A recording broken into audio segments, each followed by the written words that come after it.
We did go over some stuff earlier. So we were talking for quite some time, but the live stream, for some reason, the settings got mixed up again. Seems like the video was set to private, but if you guys want, you guys could rewind and go back to the top, but just to save time, we'll do this all over again. So welcome back to the live stream for the KIZUNA Cup. Kenji from Riichi Mahjong Central here, semi-hijacking LAPOM's channel. I'm here with a co-host. If you guys see online, his name is right there. If you guys were watching some of the prelim live streams, we mentioned his name several times. I'm here with Nima. Nima, go ahead and introduce yourself for a quick sec. Okay. Again. My name's Nima. I'm like one of LAPOM's members. I don't know what else to say. Okay, so we're gonna be hosting the live stream. Masa and Junko are doing a lot of back end stuff with Japan, back and forth. They're in the other room. Nima is gonna be doing the technical commentary for us here on the LAPOM channel in English. We're pretty much going to be piggybacking off of Mahjong Watch, the main host for the finals in Japan. Mahjong Watch, if you guys haven't heard of them, they are one of the co-sponsors for the KIZUNA Cup, along with Mahjong Okoku, along with AMOS, along with the Saikouisen Pro Mahjong Association, and of course us, Riichi Mahjong Central. So, all these groups came together to help host the KIZUNA Cup. It's the first one. The details, you guys know the details. If we hit 1,000 players for the event, the grand prize, the winner will take it. It is the AMOS JP2 auto table. That was enabled because we went over the 1,000 registration, including Japan and the 40 countries that participated. We think it was a little over 2,600, so 2,600 plus players participated in the KIZUNA Cup. We cannot thank you guys enough. The numbers itself feels like a success, but we are not done yet because we only finished the prelims. 28 players, the top 28 players who ranked in the prelims are going into the main matches, along with the 4 guest professional players. We have Asapin, Koshin Asakura, you guys know him more as Asapin, but he's going to be there. Hiroshi Daigo, Akina Mizuhara, and Doppo Yamada. So those 4 guest players are participating in the main match. So the 28 players from the prelims plus the 4 guest players equals 32. So yeah, there's going to be 8 games going on initially. We're going to pretty much piggyback off of Mahjong Watch's site, and yeah, they're live right now. Right now they're showing the table list, so it's pretty much determined. Asapin is going to be in Group A with the different placements. He is going to be on a table with 3 other Japanese players. We also have the first placed from the prelims. His account name is Tenho as well, so Tenho is also going to be competing against 3 other Japanese players. That is Group A. We also have Group B. We have, for the first table, we have Hiroshi Daigo with a player from Brazil, Japan, and also Australia. So we have that. The second table in Group B, we have Zelia from Russia. We have 2 Japanese players. Oh, actually, it's 2 Russian players versus 2 people from Japan. So that's going to be pretty interesting. It's almost like a country versus country thing, right? So that's Group B. Group C, we have Akina Mizuhara going against 3 Japanese players as well, as the screen kind of changed right now for us. But yeah, so there's 4 groups. Each group has 2 tables competing, and the top 2 player for each table will go compete against the other 2 from the other 2 table. So it's going to be that type of round. It's going to be pretty interesting. So we're aiming for roughly, maybe 4 hours-ish of online streaming for the main matches. And again, myself and Nima, we are going to be commentating on the whole thing. So in Japan, we have Misa, Kobayashi, and Ken Sonoda doing the commentary on their end. If you guys don't know who they are, Misa Kobayashi is the commentator for M-League as well as RTD. She's also a voiceover actress, former pro for the Saikouisen organization as well. So very knowledgeable when it comes to Mahjong. Very good voice as well. Also speaks English very well as well. So we might be talking to her on this channel, or maybe we'll go over hers. We don't know. It's not set in stone. We don't know yet for sure, but something to look forward to. Ken Sonoda, as you guys may know, is he's an M-leaguer with the Akasaka Drivens, the first season champion. So he's going to be doing the technical commentary as well for the Mahjong Watch channel. We also have different live streams going on right now at the same time with let's see, let me go ahead and find those people again. We have Spanish, Taiwanese, Chinese, Korean, and English as well. Everybody live streaming from different parts of the world. We cannot thank you enough. As long as you know, we all come together for this concept for the KIZUNA Cup. So yeah. Oh, already we have a few. We have a few comments in the chat. Thank you, Nima, for picking those up. We have Takeshi again.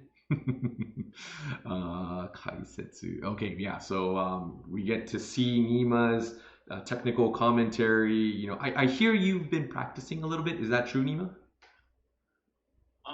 Not so much practicing, but more of like just watching and learning. Ah, I see. So it's a win-win. Yes. Awesome. Yeah. Awesome. So yeah, I don't really have many opportunities to do this.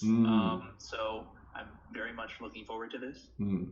Nice. What matches are you you know, kind of studying? Is it like M-League stuff on YouTube? So I watch all of the M-League matches, and then like sometimes I'll pick up like highlights on YouTube because a lot of different Japanese Mahjong channels will upload highlights. Yeah. And since the M-League is postponed, the finals are postponed, I've been watching some other stuff like the 2018 Nihon series. Oh, okay. Nice. Yeah. If I remember right, Abema, they're giving free access right now, right? For this past week, you could watch the regular season from this current M-League season. Those matches for free. Okay. That it's, all the days are like blending together. It's gonna end in like a couple days, I think. Okay. But they might have other promotions. Yeah. I'm mainly picking up the free stuff for now. I might get a premium account and watch like the RTD. But I'm not quite done with all the free content yet. So. I see. Speaking of RTD, I know you were invited as a guest player for the UOSEN the other day, and you went to RTD as well. Yes. Can you describe the atmosphere of RTD for those who haven't been? I mean, it's very nice. It's very clean and nice looking. They have like it's kind of small. There's only a few tables, but they're all like modified AMOS Ultimas. You can tell they've been there for a while because the point sticks, the RFID point sticks. Oh, okay. I see. The markings on them are worn, but like they're different colors, so it doesn't really matter. But they take good care of the tiles, so yeah. I mean, it's very nice. Yeah. I mean, RTD. You know, I was living in Japan for about 10 years too, when I was still a student, but never been to a Janso, never been to any of the parlors. I first learned Mahjong, you know, as a school. Oh, actually, you know what? Never mind. The matches have started, so I'll go ahead and switch over to that.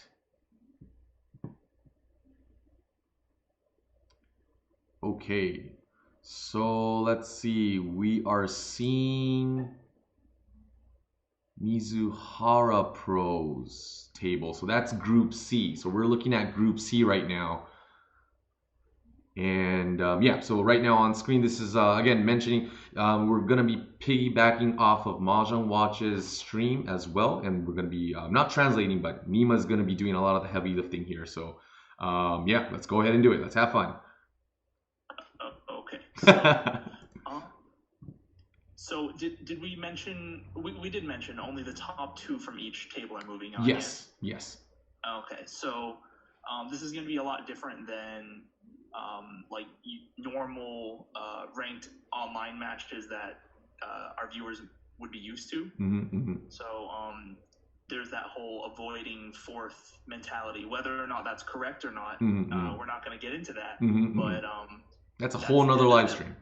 Yeah, that's definitely not the way to play here. Yeah. Getting 3rd is just as bad as getting 4th, so you need to get top 2. So it looks like we're watching from Mizuhara Pro's perspective. Yes, which is pretty cool. Yeah, she's starting as West, and the door is Chun. Mizuhara Pro already made a quick call on the tone or the East, and she's Ishan 10 already. Hopefully the layout's pretty good for you guys. Yeah. With the door being Chun, it makes it difficult for the other players to kind of react against this call if they have like 0 or 1 Dora. But we already see a dealer Riichi. Yeah. 6-9 pin weight, just Riichi no me. Yeah.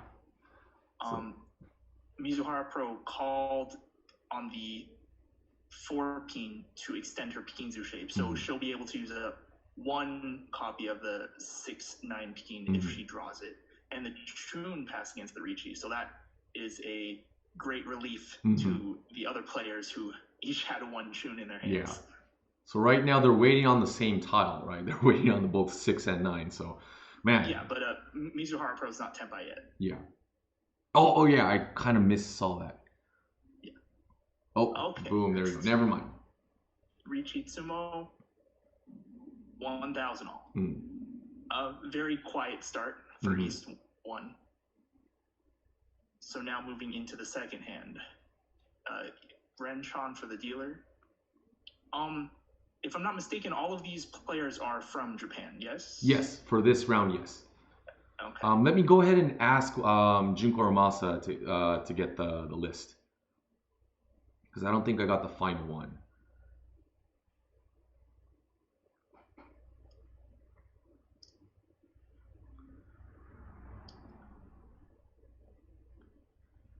It's not every day you get to watch an M-leaguer's hand live. I mean, you could probably go back and see some of the recordings, but...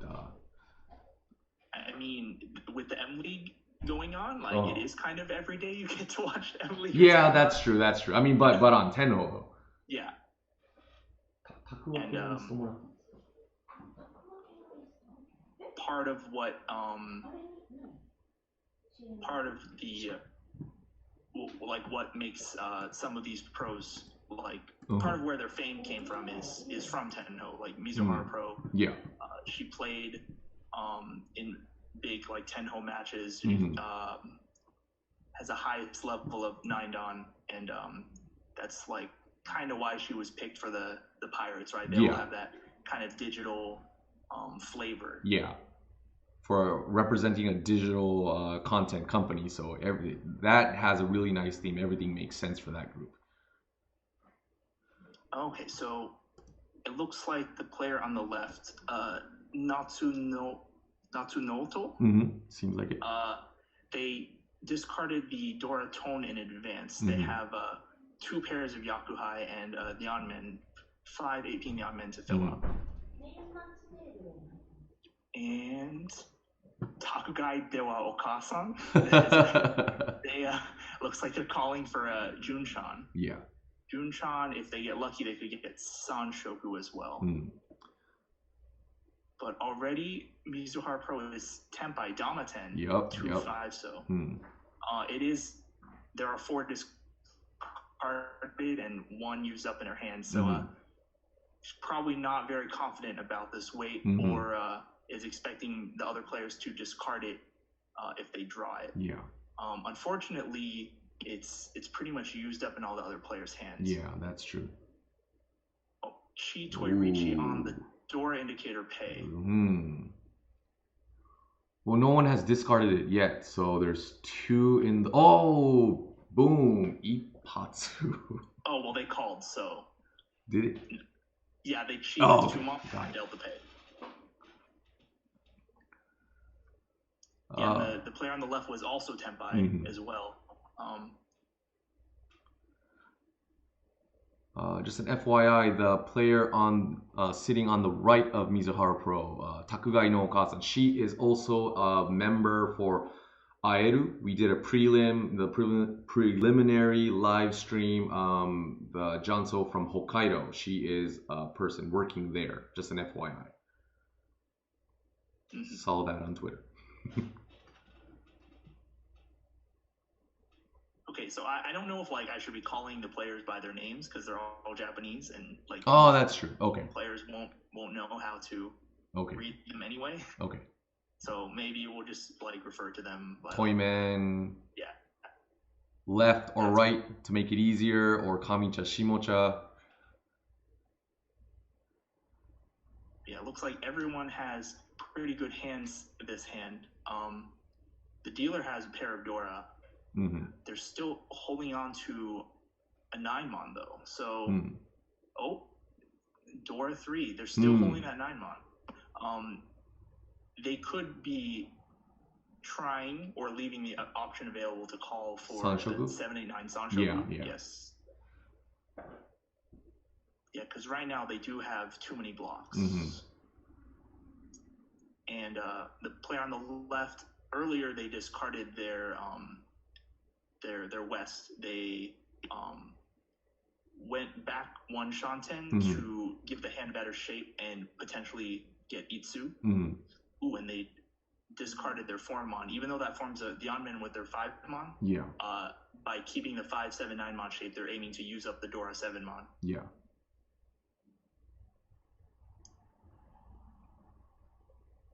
So again, these are the top. Mizuhara Pro has a very strong Ishanten shape. Still, it's going to be cheap, maybe Pinfu at the best. Yeah. Because the 9-so.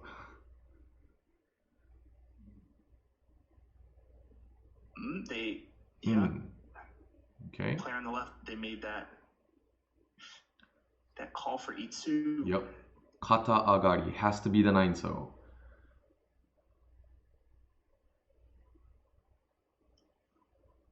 Well, there's still 2 left.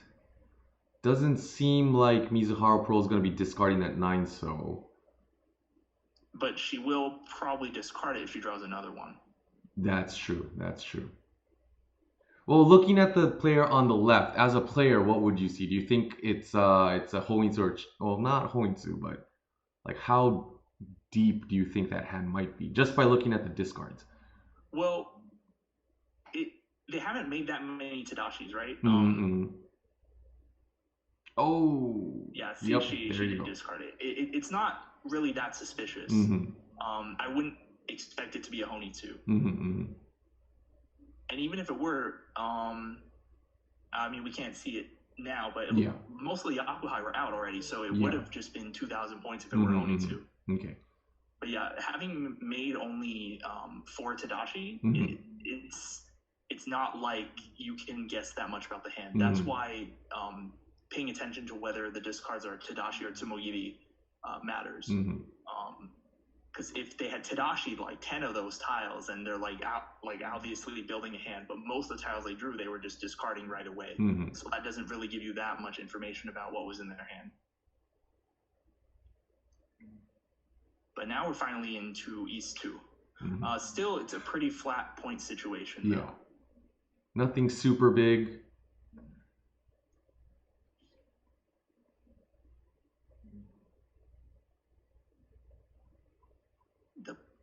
The player across already having a good Ishanten.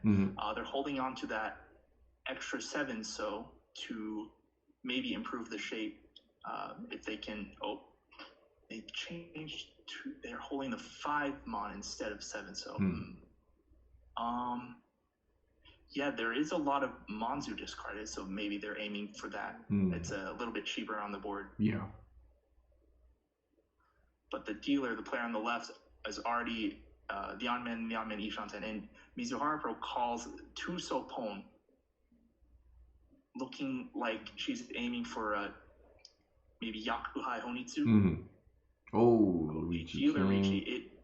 It is Riichi Nomi. Yeah.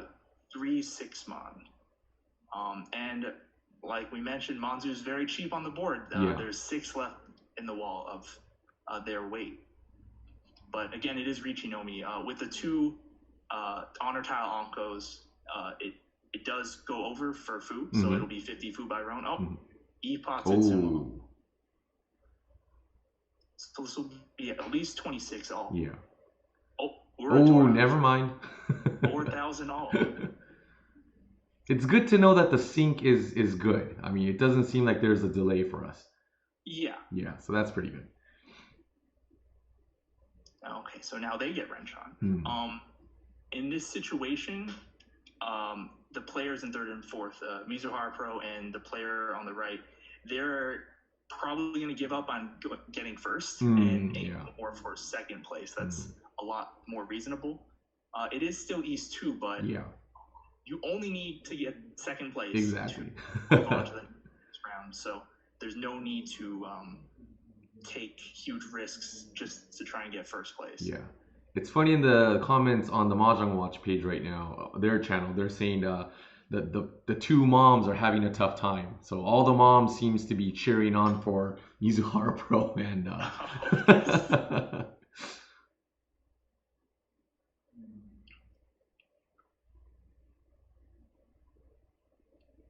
Okay, so the player across called the 2nd tone. Did they have the pair when the first one came out? If they did, they probably wouldn't call. Their hand shape is not that good. Oh, but with this 3-mon draw, it looks like they're leaving the chance to move towards Honitsu. Yeah. I guess you want to, maybe get a nice big lead in the beginning and just kind of ride out the rest of the game. Yes. They already have a pretty decent lead. Yeah. They're over 10,000 points ahead of 3rd. So they don't need to aim for value. But they are tempai here if they discard the 3-mon. Yeah. Waiting on the 7-mon that they just What called. would they do? Yeah. Oh, okay. Never mind. Can't hear what they said, but I just saw Sonoda Pro's reaction. Yeah, this their monster shape is not very good at all. It's going to be hard for them to improve the hand and move towards Honitsu. Yeah.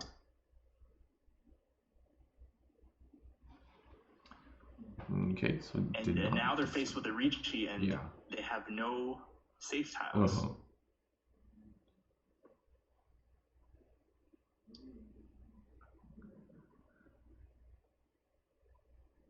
So now the player on the left, even if they're dealer, they're not going to want to take any risk. Yeah. Didn't have to. Okay. Just Riichi Tsumo. Lots of Riichi Nomis here. Yep. A lot of jabs. So one of the moms did win. Mizuhara Pro is the dealer. Now, it seems like in the Mahjong Watch channel, they mentioned us in the live stream. So, did they? Yeah. So there might be some people coming over to this channel interested in how we're doing over here. Yeah, unfortunately, we have their live stream muted, so we can't hear any of that. Yeah. But now on Mizuhara Pro's dealer turn, she has a big chance here with her pair of Hatsu, the Dora Hatsu. And her hand is already in pretty good shape. If she can call on this Dora or draw a 3rd one herself, because the other 2 are still in the wall, she could even be looking at up to a Baimon if she gets San Anko. Oh, that's a good Here one. we go, Ishanten. Yep. So at this point, if the 4-mon or 4-pin comes out, you probably won't call it, right? Or would you? You might. Because with this hand, you are essentially limited to winning on the Hatsu anyway. Like the only way that you... Okay, so maybe here you might not. Okay. Oh, but no. The three mon are discarded already. Yeah. So yeah, actually she might still call 4-pin or 4-mon. Like I was saying, you're essentially limited to winning on the Hatsu anyway. Yeah. You would have to draw either 4-pin or 4-mon yourself, and then Riichi, and then win on the other one by Roan. If you don't get the Hatsu. So like it's. If you draw them both yourself, then I mean, if you're gonna draw the Hatsu yourself, then it doesn't matter whether you call or not beforehand. Okay. So I would like to see what her decision is, but I think she would call. Yeah. Another thing is, what if she draws? Oh, never mind. If she draws a summon or the 4-pin, would you Riichi or not? Because at the end of the day, you would have to bang on the Hatsu. Probably Riichi. Yeah. Again, Manzu looks pretty cheap on the board. Yeah. If she draws the 4-pin, I think she definitely would Riichi. Drawing the 3 or 4-mon, it's harder to say. But now she's faced with a Riichi, another Riichi Nomi. This one is very risky, I think, for the player in first place to take this kind of risk. Yeah. With a Penchan. Yeah. That has already one discarded, and it looks like Pinzu is very expensive on the board. So at this, would you see this as a pressure? Like maybe the person sitting on the left is kind of challenging the dealer, challenging the pro at this point. Is it a mental game? I mean, it is, but you know, like that bad Penchan weight. Oh, the 4-pin got called. Okay, so it's all in. It is all in. See, in this case, there's a Riichi, so you kind of have to. Yeah. You have to match their speed, and you're hoping that either you draw the Hatsu or they draw the Hatsu and deal in. But as for the Riichi, if there was no way to improve this hand, then it makes more sense. But in this case, with that Pinzu shape, and it's just one away from Tanya, right? So instead of taking this big risk, Hatsu door. Boom! And you also see Sonoda kind of getting excited over there too for his fellow M-leaguer. But yeah, I mean that is the thing, right? Riichi is such a powerful Yaku. Yeah. You can do that sort of thing. You can Riichi hands because your opponent doesn't know what's in your hand. Like, if Mizuhara Pro didn't have the pair of Dora, she might have been worried that the other player had like a pair and not been able to push back. After all, she wasn't in a completely hopeless situation. We're still in the East rounds here, so even if she like let her dealer turn go, there's still plenty of time to get up into second place. Yeah. Draws are pretty good. As we're talking about last hand, Mizuhara Pro already is Tenpai. Yeah. It is tough though. I mean, we see it here, but yes. A middle 5-pin weight, and the person sitting on the left has it in an Anko, so it's kind of unlikely that that's going to come out unless it becomes maybe a possible Suji discard from the dealer. But there is one more left.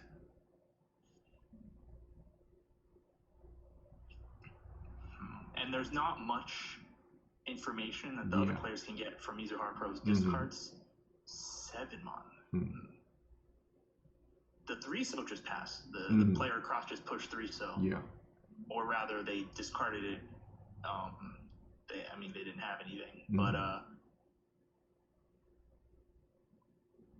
so they pushed 7-mon, 4-mon because the 1-mon had already passed. So they could push those 2 tiles as one Suji, one set. So the 2-pin came out. What are you gonna do? What are you going to do? It's the 6-pin. Okay. Well, it would be difficult for it to deal into a 3 6-pin weight, but 6 9-pin still can't rule out. 1-pin Suji. 1-pin they already pushed, right? Yes. But yeah, the player on the left, they do have save tiles, but they're still just pushing. Yeah. 1-so pass.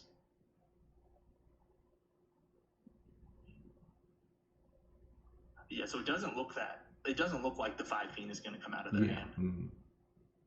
and unless someone decides to discard an 8-pin, there's only one left in the wall for Mizuhara Pro to pick up and discard herself.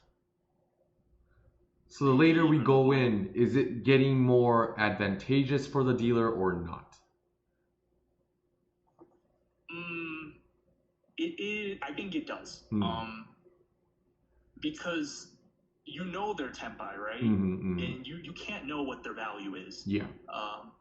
Unless you can see a bunch of Dora. But even then, like they could just had some crazy starting hand. It could have been like Men Honi Shanten, and then they just Riichi on their second Tadashi, and like I mean, those types of things. Wow! She has it. She has it. 1,000 all. Yeah, all these Riichi Nomis here. Yeah. But yeah, it does get more advantageous because the later in the hand, as more and more tiles pass, the remaining tiles become more dangerous. And it becomes more reasonable for the other players to fold. Yeah. Even if they are tempai. Okay, so Mizuhara Pro gets another Renchan. It seems to be the trend for the dealers so far. At least a couple Renchans. Renchans. Across has a very good shape with Dora. Yeah. Potentially, they're holding on to that 8-pin to maybe get Sanshogu. Could be looking at a Haneman.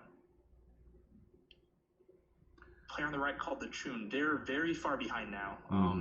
They were down in the hole with Mizuhara Pro, but after that 4,000 all, 1,000 all,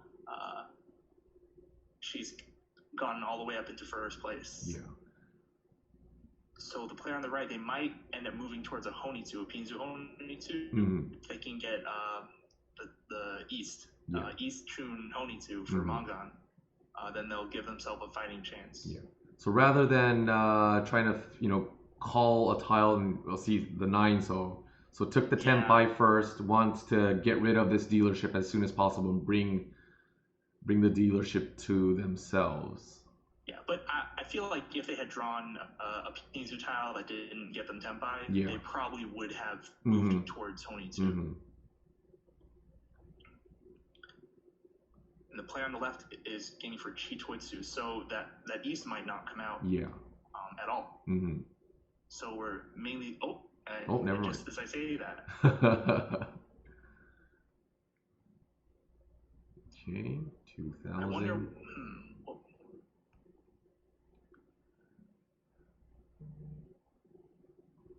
Yeah, why would they throw live honor tiles before? Well, they probably wanted to keep the 1-so because of the dealer's Gemutsu, but 1-so and 1-pin. But anyway. Okay.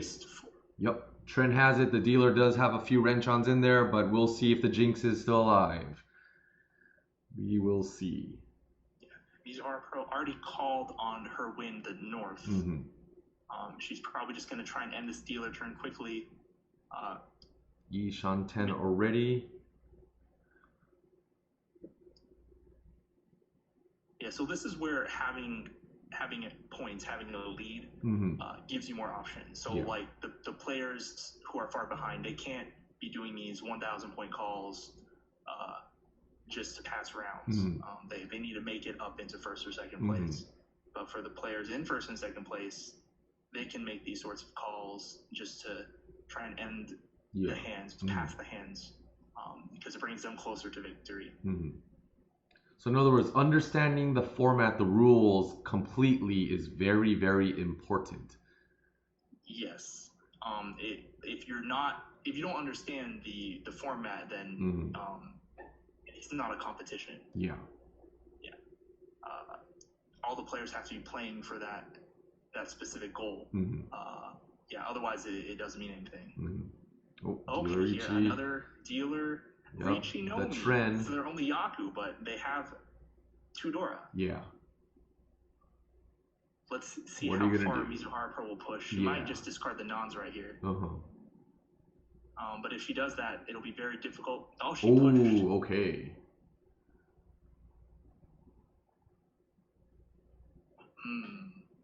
Yeah, even in the chat in Japan, people are surprised that she actually pushed.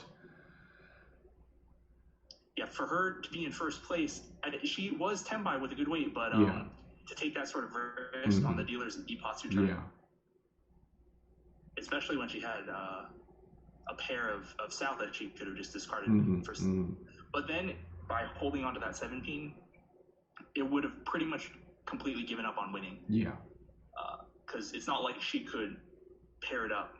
There were already 2 discarded. So the train has ended for the dealer Renchans, unfortunately. So as the person sitting to the right of Mizuhara Pro right now, what's the mentality of somebody behind in South 1? So they still have their last dealer. So they don't have to do anything crazy right now. In these types of games, or in Mahjong in general, being last dealer is a huge benefit.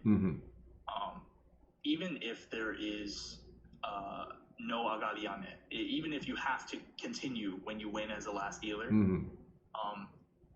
you still have more options than the other players.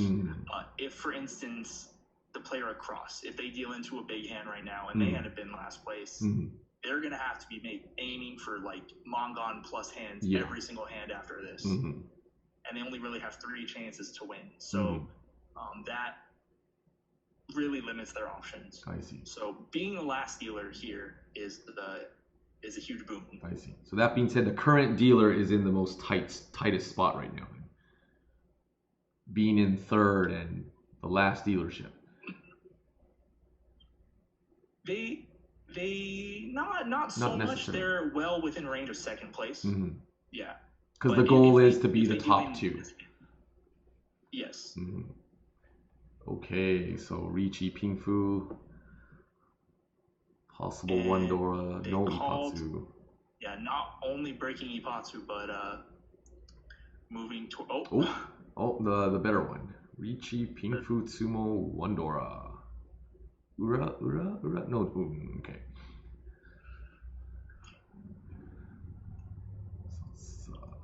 So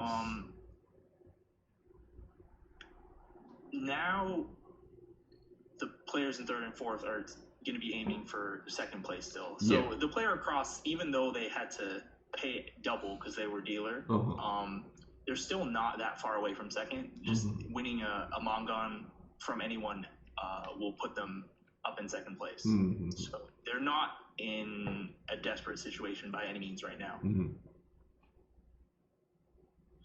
But their hand is looking not so good. They're probably going to aim for Chitoi to use up that Force Odora. But Mizuhara Pro has very good shape. The player to the right, they could be looking at Itsu here. If not Itsu, they could try using up that Dora, the Forso. Okay, yeah. They were in the middle of breaking up their Konchan and ended up drawing the 7-mon. So the current dealer, the player on the left there, Ishanten, the shape's not so good, the value's not so good either. But with that hand, it was going to be a little bit difficult to increase the value. Okay, so now they're looking at maybe switching over to Toy if they draw the 2-pin. There's already 2 1-pin discarded, so they can't really do much with that. But I'm sure they will take the win if the 3-pin comes out. Just by looking at the dealer, looks like a Honitsu, but far from it actually. I don't really think it looks like Honitsu. They discarded the Chun, which was only 1 discarded before discarding the 5-so. Yeah. Again, that's why paying attention to the Tadashi and Tsumogiri is important. Which we have a benefit right now because we see the highlights, but yes. So the players can't see these the highlighted or dimmed tiles. Just the animation, you gotta pay attention. Yeah, you gotta just take a look when the player discards, like, is there a gap in their hand or not? But yeah, it's hard. Like most people don't memorize all the Tsumogiri and Tadashi tiles, right? Like even top pros don't memorize all of them. Yeah. It's using too much of your brain power. So when you're like trying to learn about these reads and stuff, normally you would start by looking for the discards that come out after a call. Oh, the Riichi from the player across. It's Riichi Chitoitsu waiting on Tumon. Instead of the West. The West. And the dealer bailed for the time being. Khan. Yeah, the dealer doesn't want to deal in here. Yeah. But they made it back to the 10. Yeah, somehow, some way, avoiding that deal in. But yeah, waiting on the Tumon instead of the West. The West was a live tile. So at that point, were they afraid of the Honi, of the what might have looked like a Honi to? Maybe. Oh, is the Tumon gonna come out? Logically, it would logically. Yeah, they don't have a safe tile. Yeah, might as well discard the one in the edge. It's a natural way of thinking. No, they did. The 6-0 would have been safe. The 9-0 passed. 9-0 passed, and all the 5-0 were visible. So 6-0 wouldn't deal in to the on-man. And it was Genbutsu. No, it was not Genbutsu. But yeah, 6-0 would have been safe if they discarded that. So now there's 3 players all around the 20,000 point range who are going to be fighting for second place. So Mizuhara Pro, she could just fold this right from the start, and that would be beneficial to her. Just let one of the other players do the work for her. Yeah. So if you could explain how a dealer could quote properly do that, bail, play safe. So this is like more of a preference thing. So not everyone will want to completely give up on their hand from the start, because crazy stuff could happen. Like in this hand, one of the other players could sumo like a Yakuman, and then next hand she'll actually have to try to win a hand, maybe depending on like what happened, depending on who got that huge hand. So if you wanted to just straight up fold from the start, you just would discard all your middle tiles. You wouldn't throw the Dora because you don't want anyone calling it, but you would throw your other middle tiles and just hold up safe tiles for the later round. So when you have enough safe tiles against everyone, or if someone declares Riichi, then you just start using those up. But what most players will do is they'll play in a way that they'll hold some safe tiles. As you can see, Mizuhara Pro's holding quite a few honor tiles. They can be used for offense and defense, but you see she passed the on calling the East, Yes. So it's more likely that she's going to be using those as safe tiles. So as I was saying, what players will do is they will play in a way that holds safe tiles and only aims for big hands. So like if they miss out on a cheap hand, they miss out on a Riichi Nomi, no big deal. They don't need the points. So, but if on your dealer turn you can win a Mangan, then you'll be even safer going into the next hand. So it looks like already because she passed on that second East, this hand doesn't look super winnable unless it's Chitoitsu. And now that there's a Riichi from the player on the right, I think she's definitely going to just fold it out to the end. Just write it out. So there she discarded her Genbutsu West. She has a pair of East, pair of South. Those are both 2 discarded, and she has pairs of those. She has enough safe tiles. But she didn't have to worry about that. Okay, South 4.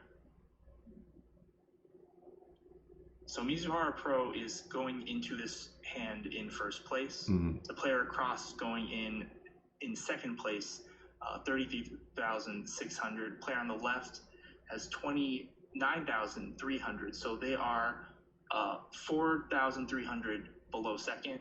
The player on the right is dealer, so if they win, they have to wrench on. So they just have to wrench on enough to get to second place and then have their dealership pass naturally. So mainly what we're looking at is the player on the left trying to make up that 4,300 point difference to get to second place. So for Itsumo, they could, let's see, they could win 1,000, 2,000. They'll win 4,000 points from that, plus the player across will lose 1,000 points from a 1,000, 2,000 point sumo. For the player on the left to get to second place. And in this hand, Mizuhara Pro doesn't really have to do anything. As long as she doesn't deal in, she at least gonna get second place. So she has good hand shape, but you can see she's still holding on to 2 honor tiles to play it safe in case someone else gets the Tenpai before her. And I'm sure this is a situation where she would bail from Tenpai if someone else declares Riichi or makes any crazy dangerous looking calls. The player across, they do have stuff to worry about. They are Tenpai, 2 5-pins. Oh no, they're not Tenpai yet.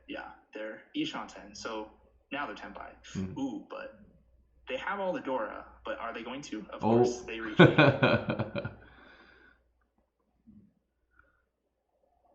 So this declaring Riichi with a good weight here. And they have 3 Dora, so they're not in much danger if the dealer pushes back. And they push their winning tile. Miss Kobayashi's reaction. Got it, Ippatsu, and really had no choice but to deal in. The dealer could not fold in that situation. They have to push pretty much everything. Okay, so that's the end of this round. So yes, I think. Well, actually, I don't have the updates for the other table, but again, mentioning Mizuhara Pro is in Group C. She was competing with 3 other Japanese players. The other table that's in Group C also has 2 Japanese players, as well as a player from the US and a player from the UK. So that was the situation there. We do have a little list here of introducing some of the players, the non-Japanese players that went into the main matches. We were planning to kind of give a little profile about some of the games. Some of the players there, but unfortunately they're all Japanese, so we don't have the details for the Japanese players except for Akina Mizuhara. So it seems like they moved over to another table that is still going on. It's South 1. Tenho, username Tenho is playing. He is sitting towards the left right now. He actually went through first in the prelims. So we're looking at the second table for Group A. Tenho and 3 other Japanese players. So let me pull up some of the info on Tenho real quick. Yeah, but just look at these scores. There's a negative. So compared to the prelims, there is no bust for this one. And coming from what we were discussing with the previous table, the dealer still has a turn, so it's still ongoing. Yeah, the player who's negative, the player on the right. They're not gonna be able to let go of their dealer turn when they get it. There's nothing to lose at this point, so it's probably just gonna go. But quick info on Tenho, the player sitting to the left. This is a quick profile that we got from him. I'm just gonna read it. I am Tenho, a player from Hong Kong. I studied it in the University of British Columbia, and I am the president of UBC Mahjong Club. I am very excited to play against some strong players. Minna ganbatte is the little shout out that he had. So just to introduce him from Hong Kong. Must be nice to have a username Tenho, right? You think he was one of the early adopters to get that name right away? Who knows? Look at this. Wow. This dealer with 50,000 points, they're Suwanko Tenpai. Yeah, would you though? You're looking at first place. Oh! I would not reach it. Yeah, he is showing. Does he know that he's on stream right now? I don't know. One for the people, I guess. But you don't have to reach it. It's already, it's Dama Manga. That's true. It's fine. Yeah. Just wants to show. Do they even have any weights left? There's one 7-pin left. Yeah. The other 8 so are used up in the other Riichi player's hand and the one 7-pin. So. Yeah. Oh, Suji. Yeah, but to Riichi this hand. Yeah. They're just. In the chat, in the Japanese chat over at the Mahjong Watch, a lot of people are saying the same things. Like, why? If there were no other Riichi, opponents, I guess maybe it'll make sense to add that pressure. But some people are still gonna push anyways, so they're not gonna bail. No, I don't think you Riichi this under any circumstances. Yeah. You're 20,000 points, 19,000 points ahead of the other players, and you have Yaku, and it's already Mangan. And there's no bust. It's not like you bust someone and end this game too. So, pretty interesting. Pretty interesting. Okay, so they're calling for K10. Tenpai with no Yaku, just to collect the Tenpai payments at the end. Oh. And they Tsumo'd, but no Yaku. They could win on the high. Oh, they don't have the high tay. Never mind. Ooh, they could. There we go. Yeah. The 3 so just passed, so they are able to discard that and keep their Tenpai. Yeah. Yeah. So, we were talking before the player on the right, since they're in the negatives. Everyone else is above 30,000, so they're gonna have to keep their dealer turn or win a Yakuman. Yeah. To have a chance of moving on to the next round. But in this type of situation, the first place has a very big lead. The other 2 players are very close to each other. They're not going to let the player on the right wrench on so easily. They want to keep him in 4th, so that they only have to worry about the target in front of them, the 2nd and 3rd place fight. Yeah. In other words, play like Tenko as always. Still a little. Just by even in like normal like competition mahjong, if you can confirm someone else's 4th place, then you have a lot less to worry about. So they still have to aim for 2nd place in this match, but they're going to try and pass the negative player's dealer turn very quickly, but they're also not going to want to take too much risk against them. Because if, for instance, in the next hand, the player on the right declares like a dealer Riichi and they deal in to 12,000, and they're going to be farther away from their target of 2nd place. So it makes the last place player's Riichi very difficult to push back against. Yeah. But we're not quite there yet. We're still South 1. Yeah, South 1. See, another reason why the dealer should not have declared Riichi is that they could break up their Tenpai on the last discard. To end the rounds. Yes. So on Tenho, like if you're playing in real life, you could just like say, oh, I'm no 10. Like as long as you're not Riichi. Yeah. You'd be like, oh yeah, I'm no 10, even if you're Tenpai. But on Tenho, you don't have that option, so you actually like physically have to break up your Tenpai. I mean, if you Tsumo on your last go around, then I mean, I'm sure you take Yakuman, but yeah, that's another reason why they really didn't need to reach that hand. Yeah, that's true. Okay, are they going to discard the Dora? They did. They're taking a Kanchan, Diankan, Ishanten for a wider. Yeah, but with no Yaku. Yeah, which means might be aiming for Riichi. Oh, never mind. Somebody came in first, so at this point, yeah, he's probably gonna bail. Okay, so we'll play on the left Tenho. It's Riichi, Pin, Fudora.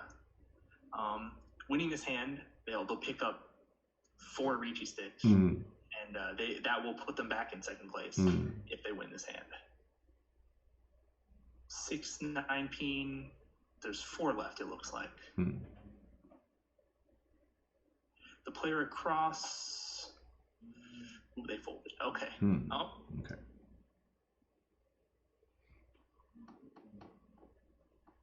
and with one ura that's Mangan, very large win. Yeah. For Tenho. Mm-hmm. With all those Riichi 6, they went over 4,000 now. So still within range of the player across, but that's still quite a sizable lead. So now we're on to the player on the right's dealer turn. Mm-hmm. Time to shine. They're not going to be able to fold. Like, no matter what any of the other players do, they're going to push. And the other players should be playing with that in mind. They don't want to make cheap, bad weight Riichis, because the dealer will push back no matter what. And they could get punished for it. So they're going to want to play a little bit more safe, try and find a Yaku somewhere so they can Dama or open for Yaku. You can see here the player in first place, they're holding on to a couple honor tiles. The Haku, which is the dealer's safe tile. See, they threw the north first, even though that's their wind, because the Haku was safe against the dealer. And the one mon they're also holding on to safe against the dealer, rather than the pay or the north, which would be safe, more safe in general. So it looks like they are playing with the safety in mind. Yeah. Okay. Even though he did that Riichi on his dealer turn, I guess. Yeah, that I don't know.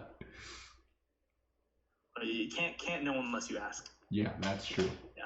One can only assume and speculate. I mean, if LAPOM or if you know their Twitter account, maybe they'll tweet about it. And then we'll see what they say. Yeah, we'll see. We'll see. Okay, but with this hand, it's far, but they could aim for a 4-5-6 Anshoku. The main bottleneck will be picking up that Dora force, though. Yeah. But they could just end up with Pinfu shape if they fill in their penchant. They trim down the Pinzu shape, and then they trim off one of those one-so and have that be the pair for the hand. They could end up with Pinfu. So it's discarding that Haku pretty much says that, I'm going to go. Yeah, they did pick up the 2-pin, which is safe against the dealer. But yeah, they limited their number of safe tiles just down to 1 now. And now they're breaking up their penchant. Okay. It would have been an option before to break up that penchant because it has overlapping tile acceptance with the 5-6-0, right? They probably were looking at Pinfu there. If they draw the 7-so first, like I mentioned, they could shave down some of the shapes and end up with Pinfu, but so they don't have to Riichi. But now with this 4-4-5-5 pin shape, they could get Pinfu or Ipeko there as well. Okay, the player across is Riichi for Pinfu. So they are in a different situation. They need to catch up. So they can't Dama their hand just to end the round. And the dealer is going to be pushing back. Their hand is not quite in the shape where they want to be pushing back, but they really have no choice. So we'll see how they play this. Okay. The player on the left, they just got to Tenpai as well. Dama? Yeah. Yes, they are in second, so they can Dama. Oh, see, the dealer has to push. They even though it greatly cheapens their hand, it's in the third row. They got to be Tenpai at the end at least. Are they going to push this 1-mon? Are they going to discard 4-pin again? 6-so. 6-so passed. Okay. Okay, now the dealer's Tenpai. 5-8-mon. Oh. What are they going to do? What are you going to do? 2-2 4-pin. Okay. Yeah. Oh, he pops it. Damn, there you go. So as you see, the commentators are also applauding that win. Whoa, Baimon. Damn. Feel bad for the person on the right. Yeah, so now Tenho is very safe. Yeah. they are out of range of third place. So now third place, who's the player across, their dealer now, they're going to be aiming for second. Yeah. They are 17,700 points behind, so a dealer manga will get them close, and dealer Hanuman will give them a sizable lead if they sumo. Or if they roam, then they'll just be a little bit above. I see. Yeah, so again, Tenho is the Hong Kong player from Hong Kong and finished the prelims in first place. So seems like it's almost safe to say that he is going to the next round. I don't have the updates on who won on the other table. Asapin is the other player over at table A. Not sure if he won, but we'll see what happens. Yeah, so I mean, Tenho might not move on. It's a little too early to say. Yeah. It's Mahjong. You never know what can happen. That's true. Yeah, so now the player on the right, they're deep in the hole, and they need to make up like nearly 60,000 points to move on to the next round to get to second place. So right now they're just building their hand normally, but they're not going to be able to win. Because if they win this hand, even if it's the Mangan, they're still going to be way too far behind to catch up. They're going to need like Sambai Mon direct hit or something crazy like that. So if I were in that position, I would be looking to just be tempai at the end, so you can collect tempai payments and hope that the dealer's also tempai. Yeah, and kind of shave off points from the third or from the first and second. Yeah, you don't care about third. You have to get first or second. So you're just trying to shave off points from second place, really. And because second place can't afford to deal into the dealer, because it could flip. The dealer could have a pair of Dora. They could deal into 58, and then they'll be in a very dangerous position. So dealer takes a Nobitan weight with a 1-4, so yes. So yeah, the player on the right, they really can't win their hand right here, no matter how good it is, unless it's like a Yakuman or Sambaimon or something like that. They can't switch to the south because they discarded one. This one so might come out though here. Oh, not quite. They are playing. They're matching the player on the left's discard, so it looks like they're folding. With those two calls, that 6-pin discard. Yeah, it looks like they're guessing that the player across the dealer is tempai. Yeah.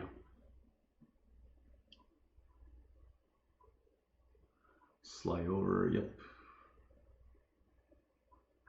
Decisions. Yeah, so so Tenho, the player on the left, they don't want to deal into the dealer either, because if they do that a few too many times, they might end up dropping to third place. So they're not going to want to discard anything too dangerous. That 3-so was a push there, but they are Ishan 10, so if they get to tempai, they might be willing to push one more tile. Yeah. Okay, so now Sino, I don't know how we want to pronounce that. The person in view that we have. Yes, they picked up a second Dora, so it reduces the chance that the dealer has an expensive hand. But still, their hand isn't really in a shape where they want to fight back. Okay. Sumo Renchan. Yes, just 500 all. Just slowly making their way. Yeah, the dealer can still win tiny hands because they get Renchan, but the other players who are far behind, they don't have that luxury.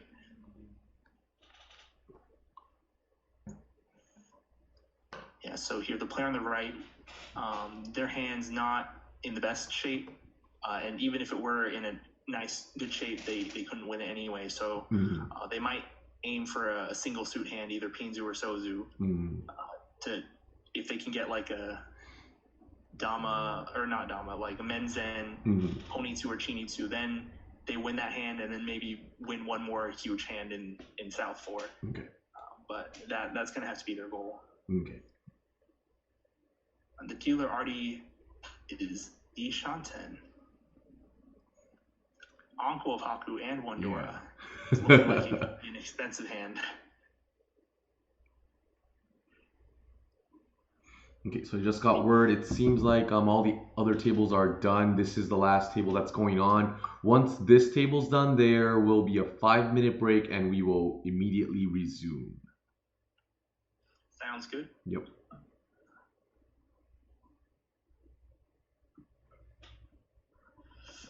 I'll try to ask if the other tables, the placements. So a few turns ago, the player across, they had a 3-5-7 peen shape, and they discarded the 3 peen upon drawing the 5 peen. So they just shifted the on-con shape up while also keeping 3 pairs for them to potentially get Sanonko. They did pass on the first 9-so that was discarded just a couple turns ago.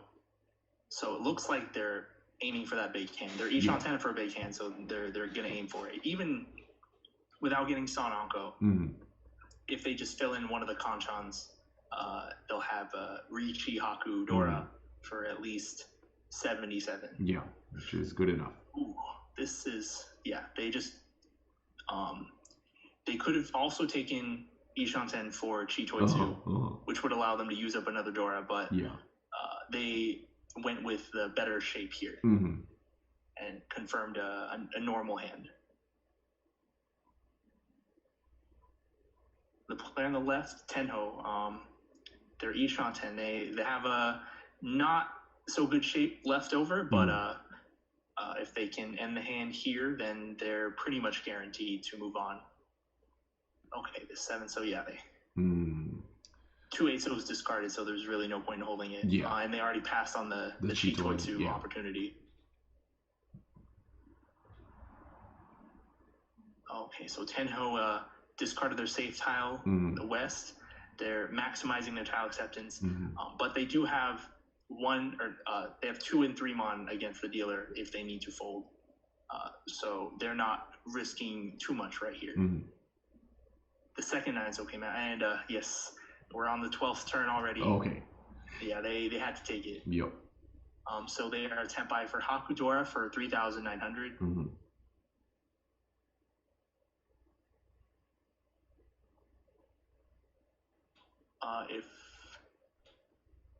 If they sumo the 9 peen, it goes over again. So it would be 16 all, I believe.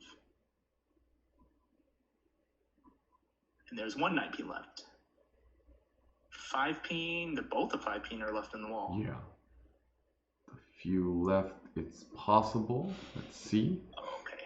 So Tenho called 5 mon, discarded 7 mon. Oh, are they going to call? Okay, so they called for K10. Ooh, 4-so or 7-so? Was it better one way or the other? Okay, no, Tenho's going to discard 4 peen here. Yeah, it's not Kasuji against the dealer.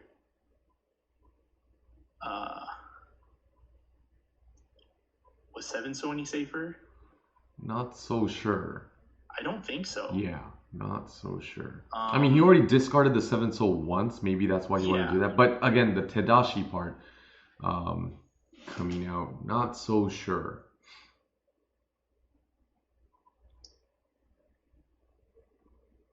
Ooh, is the 6 peen going to come out? Yeah, it did. Maintain. But that's good. That's good for them. Yeah, dealing in 2,000. Yeah. Just to end the dealer turn is. They might not have wanted it to deal in, but the result ended up being okay. Again, because 16. The goal is to be the top 2. Yes. Don't have to be first place for this round. Yeah. So, the player on the left, Tenho, they don't want to win a hand, but it looks like they're just going forward normally. Yeah. Maybe, hopefully, they're aware that there's no Agariame. It should be. It was in the rules. It was there. Yeah, but they absolutely have they don't have to do anything. They just let one of the other players win. Yeah. And as long as they don't deal into a Yakuman or something crazy, then they're fine. So now, really, it's just going to be a fight between the player whose view we're watching and the player across fighting for second place. The point difference is 13,400. That's Hanemansuma range or Mangan direct hit. Okay. The player watching, they have a pretty good shape. It's very possible they could end up with Pinfu, so they won't have to declare Riichi. If they declare Riichi, they might just end up as a sitting duck. Not sure if Tenho will intentionally try and feed if the second place player declares Riichi. They probably won't if the third place player does, because they might have a huge hand. But yeah, if the second place player here declares Riichi, it's kind of a signal to the other players that they don't have a Yaku. Yeah. And so the hand can't be that expensive. So for the player who has a huge lead like Tenho does right here, they have the option of trying to deal in just to end the hand. Okay, the player across looks like they're aiming for Junchan Sanshoku. If they keep it closed and sumo, then that is Haneman. So that would meet those conditions. As we can see, the player on the right, they're just throwing all their middle tiles. They have to make a Yakuman. Yeah. Yeah, they need Yakuman direct hit on the second place. So yeah. It's a lot of it's a lot of what ifs that has to be combined with each other. But at the same time, I did get news right now. The 4 pro players, the guest players, have won. They are progressing into the next round. Oh, that's good. That'll give more players a chance to play with them. So for the way the next tables will be decided, are players who are on the same table in the first round going to be playing with each other? Yes. So the top 2 player for one table in the same bracket or same group. So Group A has 2 tables. Yeah. And then top 2 from each group will be progressing and to the same table. Yes. As one other group of 2 players. Correct. So at the end of the day, the number 1 player for each group, A, B, C, and D, will be going into the finals. Oh. Is that? So Group A, there's 2 tables in Group A. Yes. Table 1, that's the one that Asapin was in. Yes. And table 2 for Group A is the one that we were watching right now. So the top 2 players for this table and the top 2 players from Asapin's table would be competing each other for the Group A bracket. Yes. To finalize that. So same thing will go for Group B, C, and D. And after that, we're gonna have to start mixing some of the groups. But right, but it's all top 2 moves on until the finals, right? Correct. Okay. All right. Yeah, it's a little strange that they're keeping the players on the same tables with other players that they were with before. At least that's what I heard, unless some change happened. That was the initial one. Usually for these types of tournament style matches, they'll kind of mix players together as they advance through the rounds. But I mean, whatever, however they want to do it. Yeah, it has been separated into groups, so I think that was the idea. Again, I wasn't in the planning with this too much. It was mostly done by the others. Yes. But so this is the last round that has ended. I think we're going into a 5-minute break. And we'll stay on the stream here. It seems like it's better if we just stay on the Mahjong Watch channel for the time being.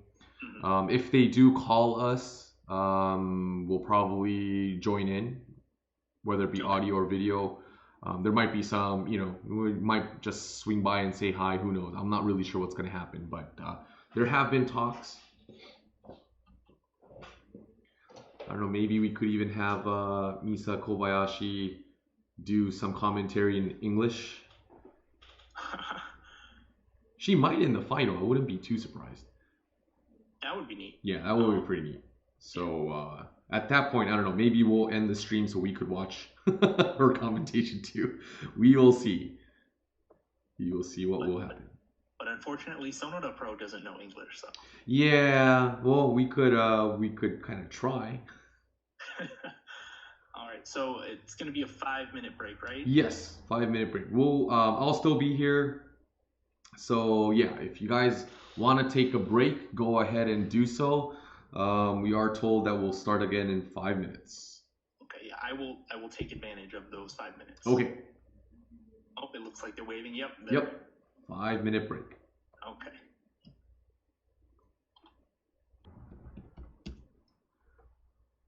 Oh, okay. So it seems like, yeah, we will be resuming very shortly, so hold on.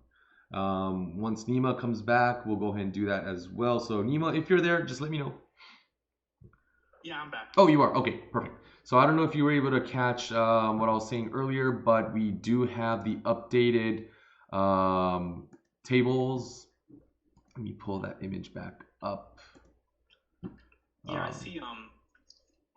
On the Discord? I see. I'm looking at the spectator room. They already. Oh, okay. They started their matches, so. Okay, got it. So there is a slight delay. So the other matches have started, but regarding the live stream, the one that we're going to be picking up, that one is slightly off because you know Misa and Ken, they do have to take a break.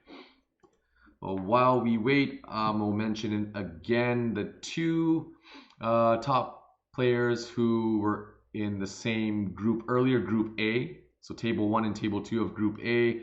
The two top players consist of Asapin, 2 players from Japan, and we saw Tenho from Hong Kong. So those 4 will be competing with each other in Table 1 under Group E. Table 2 of Group E, we have a player from Australia. Not sure how to pronounce his name. It's in Chinese characters, but yes, we do have one player from Australia. We have Hiroshi Daigo, the guest pro, and also 2 players from Japan. So top 2 players for each table for Group E will be progressing to the next stage. And then we're going to move over to the other group, Group F. We have a US rep, Vier. He's going to be playing. We have 2 players from Japan and also Mizuhara Pro. She is going to be competing with the other 3. So that's table number 3 under Group F. The last table for Group F, we have a player from Korea, Fire Sign. We have Doppo Yamada, Lisi from Canada. I think that was a mistake. Was that from Canada? I think that player was from Russia. I might be wrong. I think we updated the list.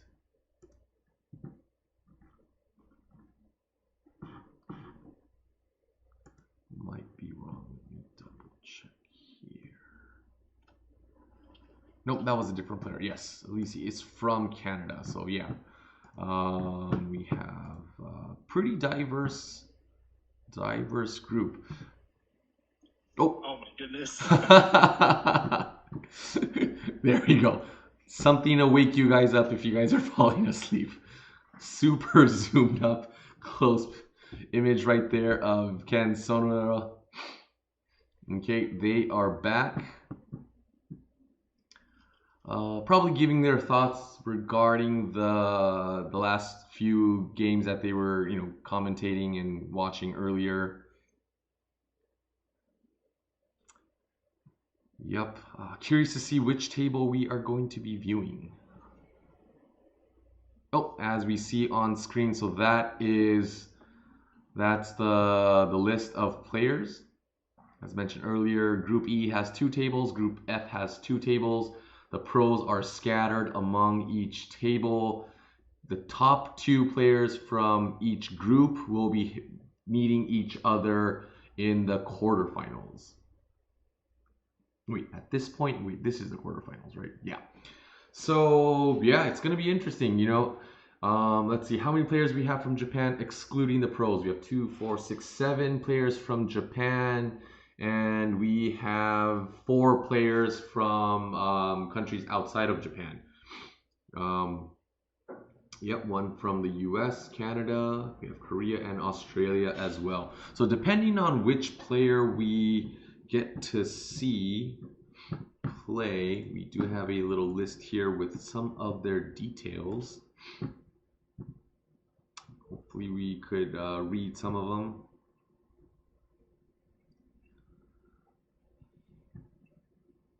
Let's see.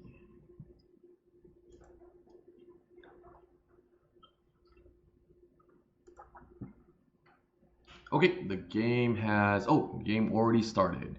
So we are watching the one with Doppo. Yes. Nice. Tenhoi. Currently a pro with the Saikouisen Japan Pro Mahjong Association. Okay, so it looks like we came in as the player on the left was South Sonoda, 5,200 point hand. Riichi Tsumo Pinfu Ipego. Okay, so now we're moving on to East 2 then.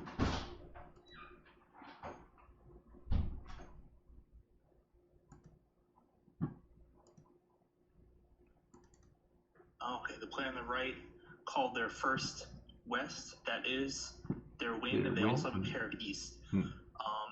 It looks like they're going to move. Oh, never mind. I was going to say that it looks like they're going to move towards a Sozuhonitsu, but they're just aiming to end the hand, I suppose. The decision between keeping the 4-so and the 5-mon, or just breaking up the penchant. Normally you wouldn't break up the penchant because if you draw the 7-so, then, or you can call it, and that's super good. But between the 4-so and the 5-mon, keeping the 4-so, it would let them complete a sequence if they draw the 3-so, and then maybe they could pair up one of the tiles in their penchant, the 8-so or 9-so, and have a strong shape. But they end up holding onto the 5-mon instead.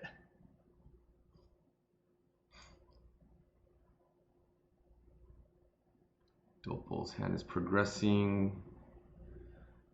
The player across has too many blocks, so they're breaking up their Pinzu Kanchan. Yeah.